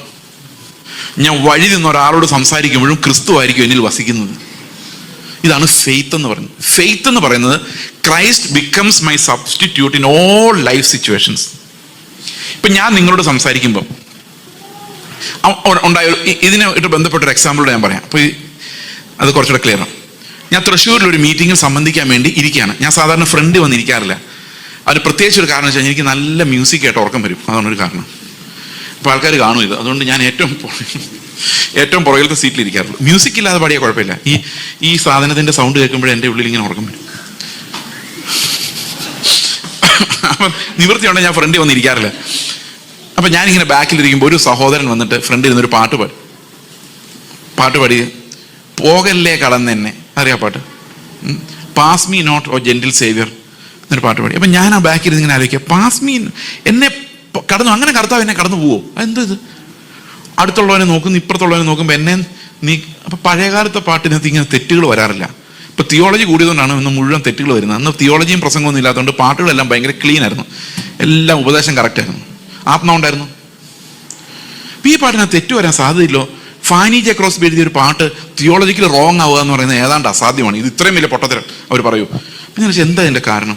എനിക്കൊന്നും മനസ്സിലായില്ല. ഞാൻ നേരെ സ്റ്റേജിലേക്ക് വന്നു, ബൈബിൾ എടുത്ത് കിടത്തി. മിക്കവാറും സമയത്ത് ബൈബിൾ തുറക്കുമ്പോൾ എനിക്കറിയത്തില്ല ഞാൻ എന്തൊക്കെയാണ് പ്രസംഗിക്കാൻ പോകുന്നത്. അപ്പം അന്ന് എനിക്ക് ബൈബിൾ തുറന്ന് ഇങ്ങനെ നോക്കുന്ന സമയത്ത് കർത്താവിൻ്റെ ഒരു ശബ്ദം എൻ്റെ ഉള്ളിൽ വന്നു. എന്നോട് ചോദിച്ചു, നിനക്കറിയാമോ നീ എന്താ പ്രസംഗിക്കേണ്ടതെന്ന്? അപ്പം ഞാൻ പറഞ്ഞു, എനിക്കറിയാം, കാരണം ആദ്യമായിട്ട് ചർച്ചയിൽ പോകുന്നതാണ്. അപ്പോൾ തീർച്ചയായിട്ടും വീണ്ടും ജനനത്തെക്കുറിച്ച് പറഞ്ഞേ പറ്റൂ. കാരണം പെന്തക്കോസ്തിൽ വലിയൊരു പങ്കും വീണ്ടും ജനിച്ചിട്ടില്ല. വീണ്ടും ജനിക്കാത്തവരോട് എന്ത് പറഞ്ഞിട്ട് എന്ത് കാര്യം? അപ്പോൾ ആദ്യം ഇത് പറയും. അപ്പോൾ എനിക്കറിയാം പറയാൻ എന്ന് ഞാൻ പറയലും എൻ്റെ ചുറ്റും ഒരു നിശബ്ദത ഉണ്ടായതുകൊണ്ട് എനിക്ക് തോന്നി കർത്താവ് എന്നോട് സംസാരിക്കുന്നില്ല. അതായത് ഞാൻ നിസ്സഹായനാണ്. ഇപ്പം കർത്താവിനോട് സംസാരിച്ചില്ലെങ്കിൽ ഞാൻ നിസ്സഹായനാണ്. എനിക്ക് മടുക്കും. നമ്മൾ കുറേ സംസാരിക്കുമ്പോൾ മടുക്കും. കർത്താവിൻ്റെ ആത്മാവുണ്ടെങ്കിൽ മാത്രമേ മടുക്കാതെ സംസാരിക്കാൻ പറ്റുള്ളൂ. അപ്പോൾ എൻ്റെ ഉള്ളിൽ കർത്താവിനോട് സംസാരിക്കുന്നില്ല എന്ന് തോന്നിയിട്ട് ഞാൻ ടയേർഡായി. സ്റ്റേജിൽ പ്രസംഗം തുടങ്ങാൻ 1 മിനിറ്റ് കൊണ്ട് സംഭവിക്കുന്നുണ്ട് ഇത്. അപ്പോൾ ഞാൻ കർത്താവിനോട് പറഞ്ഞു, പോകല്ലേ കടന്നെന്നെ. അപ്പോഴെനിക്ക് മനസ്സിലായത് ആ പാട്ട് എന്താണ്. എനിക്കറിയാമെങ്കിൽ പിന്നെ കർത്താവ് എന്നോട് നിൽക്കേണ്ട കാര്യമില്ല. He can pass me by. മനസ്സിലാവുന്നുണ്ടോ ഞാൻ പറഞ്ഞത്? അപ്പോൾ എനിക്കറിയാമെന്ന് ഞാൻ പറഞ്ഞു കഴിഞ്ഞാൽ പിന്നെ ഈ മുമ്പിലിരിക്കുന്ന ആളുകൾ നിങ്ങൾക്ക് മനസ്സിലാവുന്നുണ്ടോ? നിങ്ങൾക്ക് എന്താ വേണ്ടതെന്ന് ദൈവത്തിൻ്റെ ആത്മാവ് എനിക്ക് വിഭജിച്ച് തരുന്നില്ലെങ്കിൽ ഞാനിവിടെ നിന്ന് പറയുന്നതുകൊണ്ട് ഒരു കാര്യമില്ല. അപ്പോഴെനിക്ക് മനസ്സിലായത് എല്ലാ ജീവിത സാഹചര്യങ്ങളിലും കർത്താവ് യേശു ഇല്ലെങ്കിൽ നമുക്ക് അവിടെ എല്ലാം 0 മാത്രമേ കിട്ടുള്ളൂ. മനസ്സിലാകുന്നുണ്ടോ? ഇപ്പം ഞാൻ നിങ്ങളോട് വന്ന് ഇവിടെ 5 ദിവസം സംസാരിച്ചതിന് കർത്താവ് എനിക്കറിയുന്ന മാർക്ക് 0 ഉള്ളൂ. കാരണം കർത്താവായിരുന്നു എൻ്റെ സ്ഥാനത്തെങ്കിൽ ഇങ്ങനൊന്നും അല്ല സംസാരിക്കുന്നത്. എന്തുമാത്രം ഭാരത്തോടെ സ്നേഹത്തോടെ നിങ്ങളോട് സംസാരിക്കുമായിരുന്നു. എനിക്കാണെങ്കിൽ നിങ്ങൾ ഓർമ്മ പോലും കിട്ടത്തില്ല. ഇന്ന് രാവിലെ കണ്ടവരെ വരെ വൈകിട്ട് കാണും. ഇന്ന് ഇവിടെ എവിടെ കണ്ടിട്ടുണ്ടോ എന്ന് ഞാൻ ചിന്തിക്കുന്നത്. അതുപോലത്തെ ഒരാളാണ് ഞാൻ. അതുകൊണ്ട് ആരും എന്നെ തെറ്റിദ്ധരിക്കരുത്, അങ്ങനെയാണ് ഞാൻ. അപ്പൊ പറയുന്നു, ജെയ്സ് ബ്രദർ സ്നേഹത്തെക്കുറിച്ച് എന്താ ഡയലോഗ്, കഴിഞ്ഞ ദിവസം വഴി കണ്ടിട്ട് തിരിഞ്ഞു നോക്കാതെ ഒരു പോക്ക്. അത്രേ ഉള്ളൂ ഞാൻ. ഈ ഞാൻ സ്നേഹിക്കുന്നു പറഞ്ഞാൽ ആരും വിശ്വസിക്കത്തില്ല. അപ്പൊ 0 കിട്ടുള്ളൂ. കാരണം സ്നേഹത്തിനാ മാർക്ക്. പക്ഷെ ഞാൻ മാർക്ക് വാങ്ങിക്കുന്നത് എങ്ങനെയാണെന്നറിയോ? ഞാനല്ല, ക്രിസ്തു അത്രയെന്ന് പറഞ്ഞുകൊണ്ടാണ് ഞാൻ രക്ഷപ്പെടുന്നത്.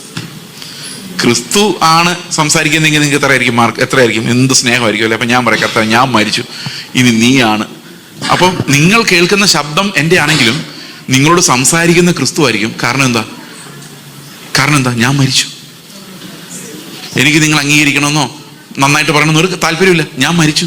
എനിക്കതിനകത്ത് അജണ്ട ഇല്ല. ഞാൻ മരിച്ചു. കർത്താവ് സംസാരിക്കുക, നിങ്ങൾ കേട്ടോ. എൻ്റെ വാക്കുകളാണ്, എൻ്റെ പഠനമാണ്. ഓക്കെ, പക്ഷെ ശരിയാണ്. പക്ഷെ നിങ്ങളുടെ ഹൃദയങ്ങളോട് സംസാരിക്കേണ്ടത് കർത്താവാണ്. അപ്പം ഞാൻ അവിടെ ചെല്ലുമ്പം എനിക്ക് കിട്ടുന്ന പ്രതിഫലം എന്തായിരിക്കണം? വിശ്വാസത്തിലാണ് ചെയ്തതെങ്കിൽ അതിൻ്റെ പ്രതിഫലം ക്രിസ്തുവിൻ്റെ പ്രതിഫലമാണ്. കർത്താവ് നിങ്ങളോട് സംസാരിക്കുമായിരുന്നെങ്കിൽ എന്ത് പ്രതിഫലം കിട്ടുമായിരുന്നോ ആ പ്രതിഫലമാണ് ഈ പൊട്ടനായ ഞാൻ സംസാരിക്കുമ്പോൾ കർത്താവ് എൻ്റെ അക്കൗണ്ടിൽ എഴുതി വെക്കുന്നത്. മനസ്സിലായോ ഞാൻ പറഞ്ഞത്? നമ്മുടെ ജീവിതത്തിൽ എല്ലാ സാഹചര്യങ്ങളും ഇങ്ങനെയാണ്. നീതിയുടെ ഫലം, നീതിയുടെ റിവാർഡ്. 1 കൊരിന്ത്യർ ലേഖനം 1:29-30 വായിക്കാമോ? 1 കൊരിന്ത്യർ ലേഖനം 1:29-30.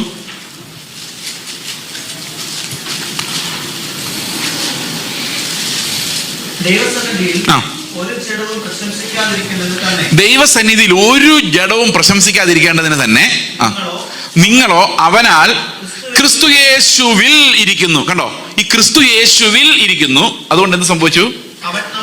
അവൻ നമുക്ക് ദൈവത്തിൽ നിന്ന് ജ്ഞാനവും നീതിയും ശുദ്ധീകരണവും വീണ്ടെടുപ്പും ആയിത്തീർന്നു. He is that person, Christ, my substitute.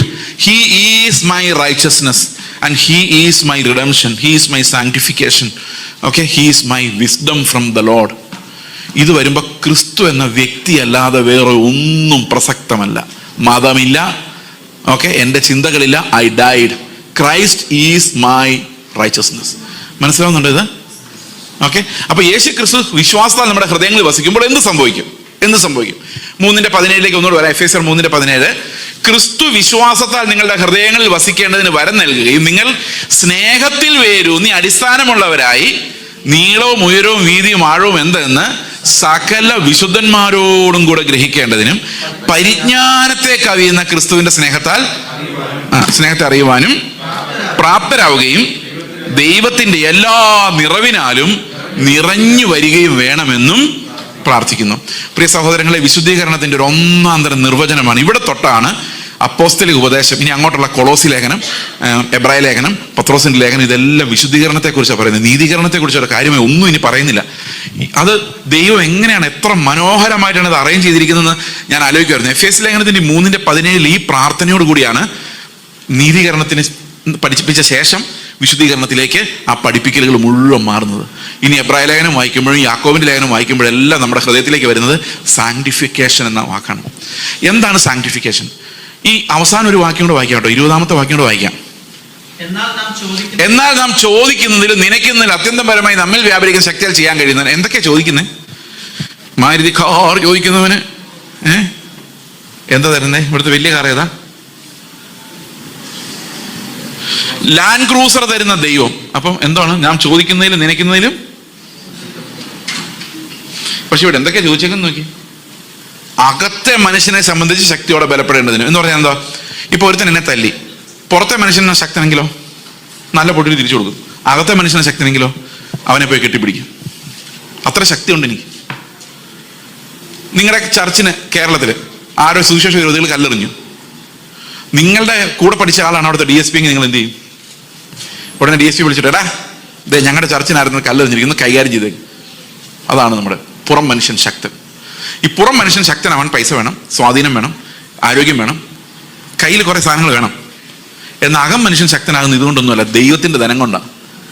ഈ ദൈവത്തിൻ്റെ ധനം എന്ന് പറഞ്ഞു കഴിഞ്ഞാൽ അതിനർത്ഥം ഒന്നുമില്ലെങ്കിൽ ജീവിക്കാം. കാരണം അകത്തെ മനുഷ്യൻ ഭയങ്കര പവർഫുള്ളാണ്. ഏത് മനുഷ്യനോട് ക്ഷമിക്കാം, ഏത് മനുഷ്യനെ സ്നേഹിക്കാം. കാരണം എന്താ? അകത്തെ മനുഷ്യൻ ഭയങ്കര സ്ട്രോങ്ങാണ്. ഈ സ്ട്രെങ്ത് എവിടെ നിന്ന് വരുന്ന? ആത്മാവിനാൽ മാത്രമേ വരുള്ളൂ. എത്ര പേർക്ക് മനസ്സിലാവുന്നുണ്ടോ? അപ്പോൾ പുറം മനുഷ്യന്റെ സ്ട്രെങ്ത് അല്ല അകം മനുഷ്യൻ.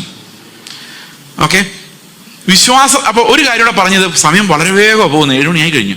ഓക്കെ, ഒരു 2-3 മിനിറ്റോടെ എനിക്ക് വേണ്ടി വരും, അല്ലാതെ തീർക്കാൻ പറ്റത്തില്ല. ഇത് തീരുമൊന്നും അല്ല, ഞാൻ പറഞ്ഞത് ഇതൊരു തുടക്കമാണ്, ഒരു ബോംബാണ്. ഇത് പൊട്ടി ഇതിൻ്റെ എഫക്റ്റ് പതുക്കെ നിങ്ങളുടെ അകത്തേക്ക് ഇറങ്ങണം. ഓക്കെ, അല്ലെങ്കിൽ നിങ്ങളിത് വായിച്ചെങ്കിലും നോക്കണം. എനിക്ക് വേണ്ടി നിങ്ങളൊരു ഉപകാരം ചെയ്യണം. റോമാലേഖനം നിങ്ങൾക്ക് വേണ്ടെങ്കിലും, ഈ മനുഷ്യനൊന്നുമല്ല ഇവിടം വരെ ഒന്ന് പ്രസംഗിച്ചിട്ട് പോയാലേ എന്ന് വിചാരിച്ചിട്ടെങ്കിലും നിങ്ങൾ റോമാലേഖനം ഒന്ന് വായിക്കണം കേട്ടോ. 10 വരെ വായിച്ചാൽ മതി. ഓക്കെ, അല്ലെങ്കിൽ ഞാൻ ഈ പറഞ്ഞ കാര്യങ്ങൾ മാത്രം വായിച്ചാലും മതി. പിന്നെ നിങ്ങൾ റോമാലേഖനം നിങ്ങളോട് സംസാരിക്കും. ഈ റോമാലേഖനം വായിച്ചിട്ടാണ് മാർട്ടിൻ ലൂതർ വരെ രക്ഷിക്കപ്പെട്ടത്. So powerful. ഇനി ഒരു വലിയ ഷിഫ്റ്റ് എന്ന് പറയുന്നത് സ്നേഹത്തിൽ വേരൂന്നുക എന്ന് പറയുന്ന ഷിഫ്റ്റാണ്. നമ്മളിപ്പോൾ വേരൂന്നിരിക്കുന്ന സ്നേഹത്തിലല്ല, രസത്തിലാണ്. ഞങ്ങൾ ഈ കഴിഞ്ഞ ആഴ്ച എന്തുമാത്രം ഫുഡ് കഴിച്ചെന്നറിയോ? വെറൈറ്റി. ആദ്യം കഴിച്ചത് സിറിയൻ ഫുഡാണ്, അവിടെ നിന്നാണ് തുടങ്ങിയത്. Syrian food, Lebanese food, Kerala food, പിന്നെ എന്തൊക്കെയായിരുന്നു, അമേരിക്കൻ ഫുഡ്. അതൊക്കെ കഴിച്ച അവസ്ഥ. ഓക്കെ, KFC, ഇതെല്ലാം കഴിച്ചു. എന്തിനാ ഇങ്ങനെ കഴിക്കുന്നറിയോ? അതിൻ്റെ രസം. വിശപ്പ് മാറാനല്ല, രസം. നമ്മൾ നല്ല വസ്ത്രം ധരിക്കുന്നതിന് ലജ്ജ മറയ്ക്കാനല്ല, രസം. നമ്മൾ കൂട്ടുകാരെ എങ്ങനെയാണ് കണ്ടുപിടിക്കുന്നത്? ആരോട് സംസാരിച്ചാലാണോ രസം ഉണ്ടാകുന്നത്? രസം, എൻജോയ്മെന്റ്. നമ്മൾ എന്താ TV വയ്ക്കുന്നതിന് രസം. എല്ലാ രസമാണ്.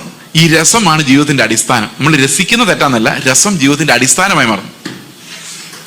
അപ്പൊ ക്രിസ്തുവിനെ അറിയുന്നത് വരെ രസമാണ് ജീവിതത്തിന്റെ അടിസ്ഥാനം. സമ്മതിച്ചോ? പ്രസംഗം കേട്ടോണ്ടിരിക്കുമ്പം രസം ഉണ്ടെങ്കിലേ കേൾക്കുള്ളൂ, രസം ഇല്ലെങ്കിൽ കേൾക്കില്ല. അപ്പൊ എനിക്കത് അറിയാവുന്നതുകൊണ്ട് ഇടയ്ക്കിടയ്ക്ക് ഓരോ തമാശ 20 മിനിറ്റ് കഴിയുമ്പോൾ ഒരു തമാശ പറയണമെന്നാണ്. ഞാനങ്ങനെ ഓർത്തിരുന്നോണ്ടൊന്നല്ല പറയുന്നെങ്കിലും 20 മിനിറ്റ് കഴിയുമ്പോൾ ഒരു തമാശ പറഞ്ഞു കഴിഞ്ഞാൽ നിങ്ങൾക്ക് രസം വരും, അല്ല ഉറങ്ങിപ്പോവും. അപ്പൊ രസമാണ് നമ്മളെ പിടിച്ചു നിർത്തുന്നത്. ഒരു രസമില്ല ബ്രദർ, ലൈഫ് പൊളിഞ്ഞിരിക്കുന്നു, ബോറടിക്കുന്നു, രസമില്ല. അതിലും രസം കണ്ടോ, ഞാൻ പറഞ്ഞു വന്നപ്പോൾ തന്നെ രസം വന്നു. അതിലും രസം ഒന്നിച്ച് 25 വർഷം 30 വർഷം ജീവിച്ചിട്ട് ഭാര്യ ഭർത്താക്കന്മാരെ ഒരു രസമില്ല, ജീവിതം നശിച്ചു, ബോറടിച്ചു, പോവുക, ഞാൻ വിട്ടിട്ട് പോവാണ്, ഞാൻ ഒട്ടും കംഫർട്ടബിൾ അല്ല. ഇനി രസം എന്നുള്ള ഫാക്ടർ അങ്ങ് എടുത്ത് കളഞ്ഞിട്ട് സ്നേഹം എന്നുള്ള ഫാക്ടർ വെച്ച് നോക്കി. ഈ സ്നേഹം എന്നുള്ള ഫാക്ടർ വെച്ച് കഴിയുമ്പം എല്ലാ സ്നേഹം എന്ന വേരിൽ ഊന്നും. ഈ സ്നേഹം എന്ന വേരിൽ ഊന്നി കഴിഞ്ഞാൽ ജീവിതത്തിൽ തല്ലിപ്പൊളി ആയാലും ഭാര്യയെ നോക്കുമ്പോൾ ഭർത്താവിനെ നോക്കുമ്പോൾ ഉള്ളിൽ സ്നേഹം വരും. കാരണം എന്താ? സ്നേഹത്തിലെ വേര് വന്നിരിക്കുന്നത്. അപ്പം ഡൈവോഴ്സ് ചെയ്യണം തോന്നുമോ? പറ, തോന്നൂല. മരിക്കാൻ വേണ്ടിയാണല്ലോ, മരണം വരെയല്ലേ സ്നേഹം. ഇനി നമ്മൾ സ്നേഹത്തിൽ ഊന്നി തീരുമാനങ്ങൾ എടുത്തു നോക്കി, അങ്ങനെ നമുക്ക് എടുക്കാൻ പറ്റില്ല. ഈ ക്രിസ്തുവിന്റെ സ്നേഹം നമ്മളിൽ വന്ന് നിറയുമ്പം നമ്മളെ രസിപ്പിക്കുന്ന കൂട്ടുകാരുടെ അടുത്തേക്കല്ല നമ്മൾ പോകുന്നത്, ആവശ്യമുള്ള, നീടുള്ള, കരയുന്ന, ഉള്ളം തകർന്നിരിക്കുന്ന ആൾക്കാരുടെ അടുത്തേക്ക് നമ്മൾ പോകുന്നത്. കാരണം we are not driven by രസം, but we are driven by love. ഇതാണ് ക്രിസ്തു നമ്മുടെ ഹൃദയത്തിൽ വരുമ്പോൾ ഉണ്ടാകുന്ന വലിയൊരു ഷിഫ്റ്റ്. ലോകത്തിൽ 2 തരം ജീവിതമേ ഉള്ളൂ. ഒന്ന് രസത്തിൽ ബേസ് ചെയ്തതും മറ്റൊന്ന് സ്നേഹത്തിൽ ബേസ് ചെയ്തതും. ഈ സ്നേഹത്തിൽ ബേസ് ചെയ്ത ജീവിതം എന്ന് പറയുന്നത് ക്രിസ്തു നമ്മിൽ വസിക്കുന്ന ജീവിതമാണ്. അവിടെ തൊട്ടാണ് നമ്മുടെ വിശുദ്ധീകരണം എന്ന പ്രോസസ്സ് ആരംഭിക്കുന്നത്. We start a life which is based on the divine love of Christ. എത്ര പേർക്ക് സന്തോഷമുണ്ട്? മനസ്സിലായോ? ഇതാണ് ഷിഫ്റ്റ്. ഈ ഷിഫ്റ്റ് നമുക്ക് സംഭവിച്ചു കഴിയുമ്പോഴേക്കും നമ്മുടെ സഹോദരൻ നമ്മുടെ പൈസ അടിച്ചുകൊണ്ട് പോയാലും അവനെ നോക്കുമ്പം കർത്താവ് അവനെ നോക്കുന്ന ഒരു ഫീലിംഗ് എനിക്കുണ്ടാകുന്നത്. അതിനാണ് ഈ സ്നേഹം എന്ന് പറയുന്നത്. All our relationships are defined by the divine love. എന്നിട്ട് പറയാണ്, ആ സ്നേഹത്തിന്റെ നീളവും ഉയരവും വീതിയും ആഴവും സകല വിശുദ്ധന്മാരോടും കൂടെ ഗ്രഹിക്കേണ്ടതിന്. അപ്പൊ കുറെ വിശുദ്ധന്മാരെ എങ്ങനെ വിട്ടിട്ടുണ്ട് നമ്മുടെ കൂടെ. ചില വിശുദ്ധന്മാരെയൊക്കെ കാണുമ്പോൾ നമ്മൾ തന്നെ ആലോചിക്കുക, എൻ്റെ കർത്താവ് ഇവനെയൊക്കെ എങ്ങനെ നീ സ്നേഹിച്ച് ഇതിനകത്ത് കൊണ്ടുവന്നു. അപ്പൊ കർത്താവ് പറയും, നീ അവനെ സ്നേഹിക്കും, മനസ്സിലാവും എൻ്റെ സ്നേഹത്തിന്റെ നീളം. അന്നേരമാണ് വേറൊരുത്തം വരുന്നത്. അവനാണ് മഹാപ്രശ്നക്കാരനാണ്, വിശ്വാസത്തോട് വന്നേ ഉള്ളൂ, അത്രയും നന്നായിട്ടില്ല. നമ്മുടെ സഭയിലൊക്കെ വിശുദ്ധന്മാർ വരുന്നത് നമുക്കിഷ്ടം, പാപികൾ വരുന്ന ഇഷ്ടമില്ല. പക്ഷെ കർത്താവിൻ്റെ സഭയിൽ പാപികൾ വരണം, പാപികൾ ഒന്ന് മാനസാന്തരപ്പെടണം, അവർ നന്നായി വരണം. അങ്ങനെ ഓരോരോ വിശുദ്ധന്മാരോട് നമ്മൾ പഠിക്കുകയാണ് കർത്താവ് എങ്ങനെയാണ് സ്നേഹിക്കുന്നത്, എന്താഴത്തിലേക്ക് ഈ സ്നേഹത്തിന് പോകാൻ പറ്റും. കർത്താവ് ഏറ്റവും കൂടുതൽ സ്നേഹിച്ച ശിഷ്യൻ ആരാ? ആരാ? അല്ല. ആരാ? അല്ല. അല്ല. അല്ല. ഞാൻ നിങ്ങളോട് പറയാൻ നിങ്ങൾക്ക് ഒരു വിഷമം തോന്നരുത്. സത്യം പറയുന്നതാണ്, കർത്താവ് ഏറ്റവും കൂടുതൽ സ്നേഹിച്ച ശിഷ്യൻ ഞാനാണ്. അതിന്റെ കാരണം എന്താണെന്ന് വെച്ച് കഴിഞ്ഞാൽ, യോഹന്നാന്റെ സുവിശേഷത്തിലല്ലാതെ വേറെ ഒരിടത്തും എഴുതിയിട്ടില്ല യോഹന്നാനെ ഏറ്റവും കൂടുതൽ സ്നേഹിച്ചെന്ന്. മത്തായിയുടെ സുവിശേഷത്തിലുണ്ടോ? അപ്പൊ യോഹന്നാനാ പറഞ്ഞോളൂ അല്ലേ, വേറെ ആരും പറഞ്ഞിട്ടില്ല. അത് യോഹന്നാൻ എന്തുകൊണ്ട് അങ്ങനെ തോന്നിയെന്ന് ഞാൻ പലപ്പോഴും ആലോചിച്ചിട്ടുണ്ട്. യോഹന്നാൻ നോക്കുമ്പോൾ പത്രോസൊക്കെ എത്ര ഡീസൻ്റ്, അവനെ സ്നേഹിക്കാൻ വലിയ പ്രയാസമൊന്നുമില്ല. ഞാൻ എത്ര വലിയ പാപിയാണ്, എന്നെ സ്നേഹിക്കണമെങ്കിൽ കർത്താവ് എത്ര ആഴത്തിലേക്ക് ഇറങ്ങി വന്ന് കാണും. അപ്പൊ യോഹന്നാനെ സ്നേഹിക്കാൻ വേണ്ടി കർത്താവ് 10 അടി താഴോട്ടിറങ്ങിയെങ്കിൽ എന്നെ സ്നേഹിക്കാൻ വേണ്ടി കർത്താവ് എത്ര അടി താഴോട്ടിറങ്ങി കാണുമായിരിക്കും? അപ്പൊ കർത്താവ് കൂടുതൽ സ്നേഹിച്ചത് ആരെയായിരിക്കും? അന്ന് ഞാൻ ജീവിച്ചിരിപ്പില്ലാതിരുന്നോണ്ടാണ് യോഹന്നാൻ പറഞ്ഞത് യോഹന്നാനെയാണ്. അന്ന് ഞാൻ ഉണ്ടായിരുന്നെങ്കിൽ യോഹന്നാൻ പോലും പറഞ്ഞു പോയനെ ഇവനെ തന്നെയായിരിക്കും. കാരണം നമ്മൾ അവസാനം മനസ്സിലാക്കുന്നത്, ദൈവം നമ്മളെ സ്നേഹിച്ച സ്നേഹത്തിന് തുല്യമായി വേറെ ഒന്നുമില്ല.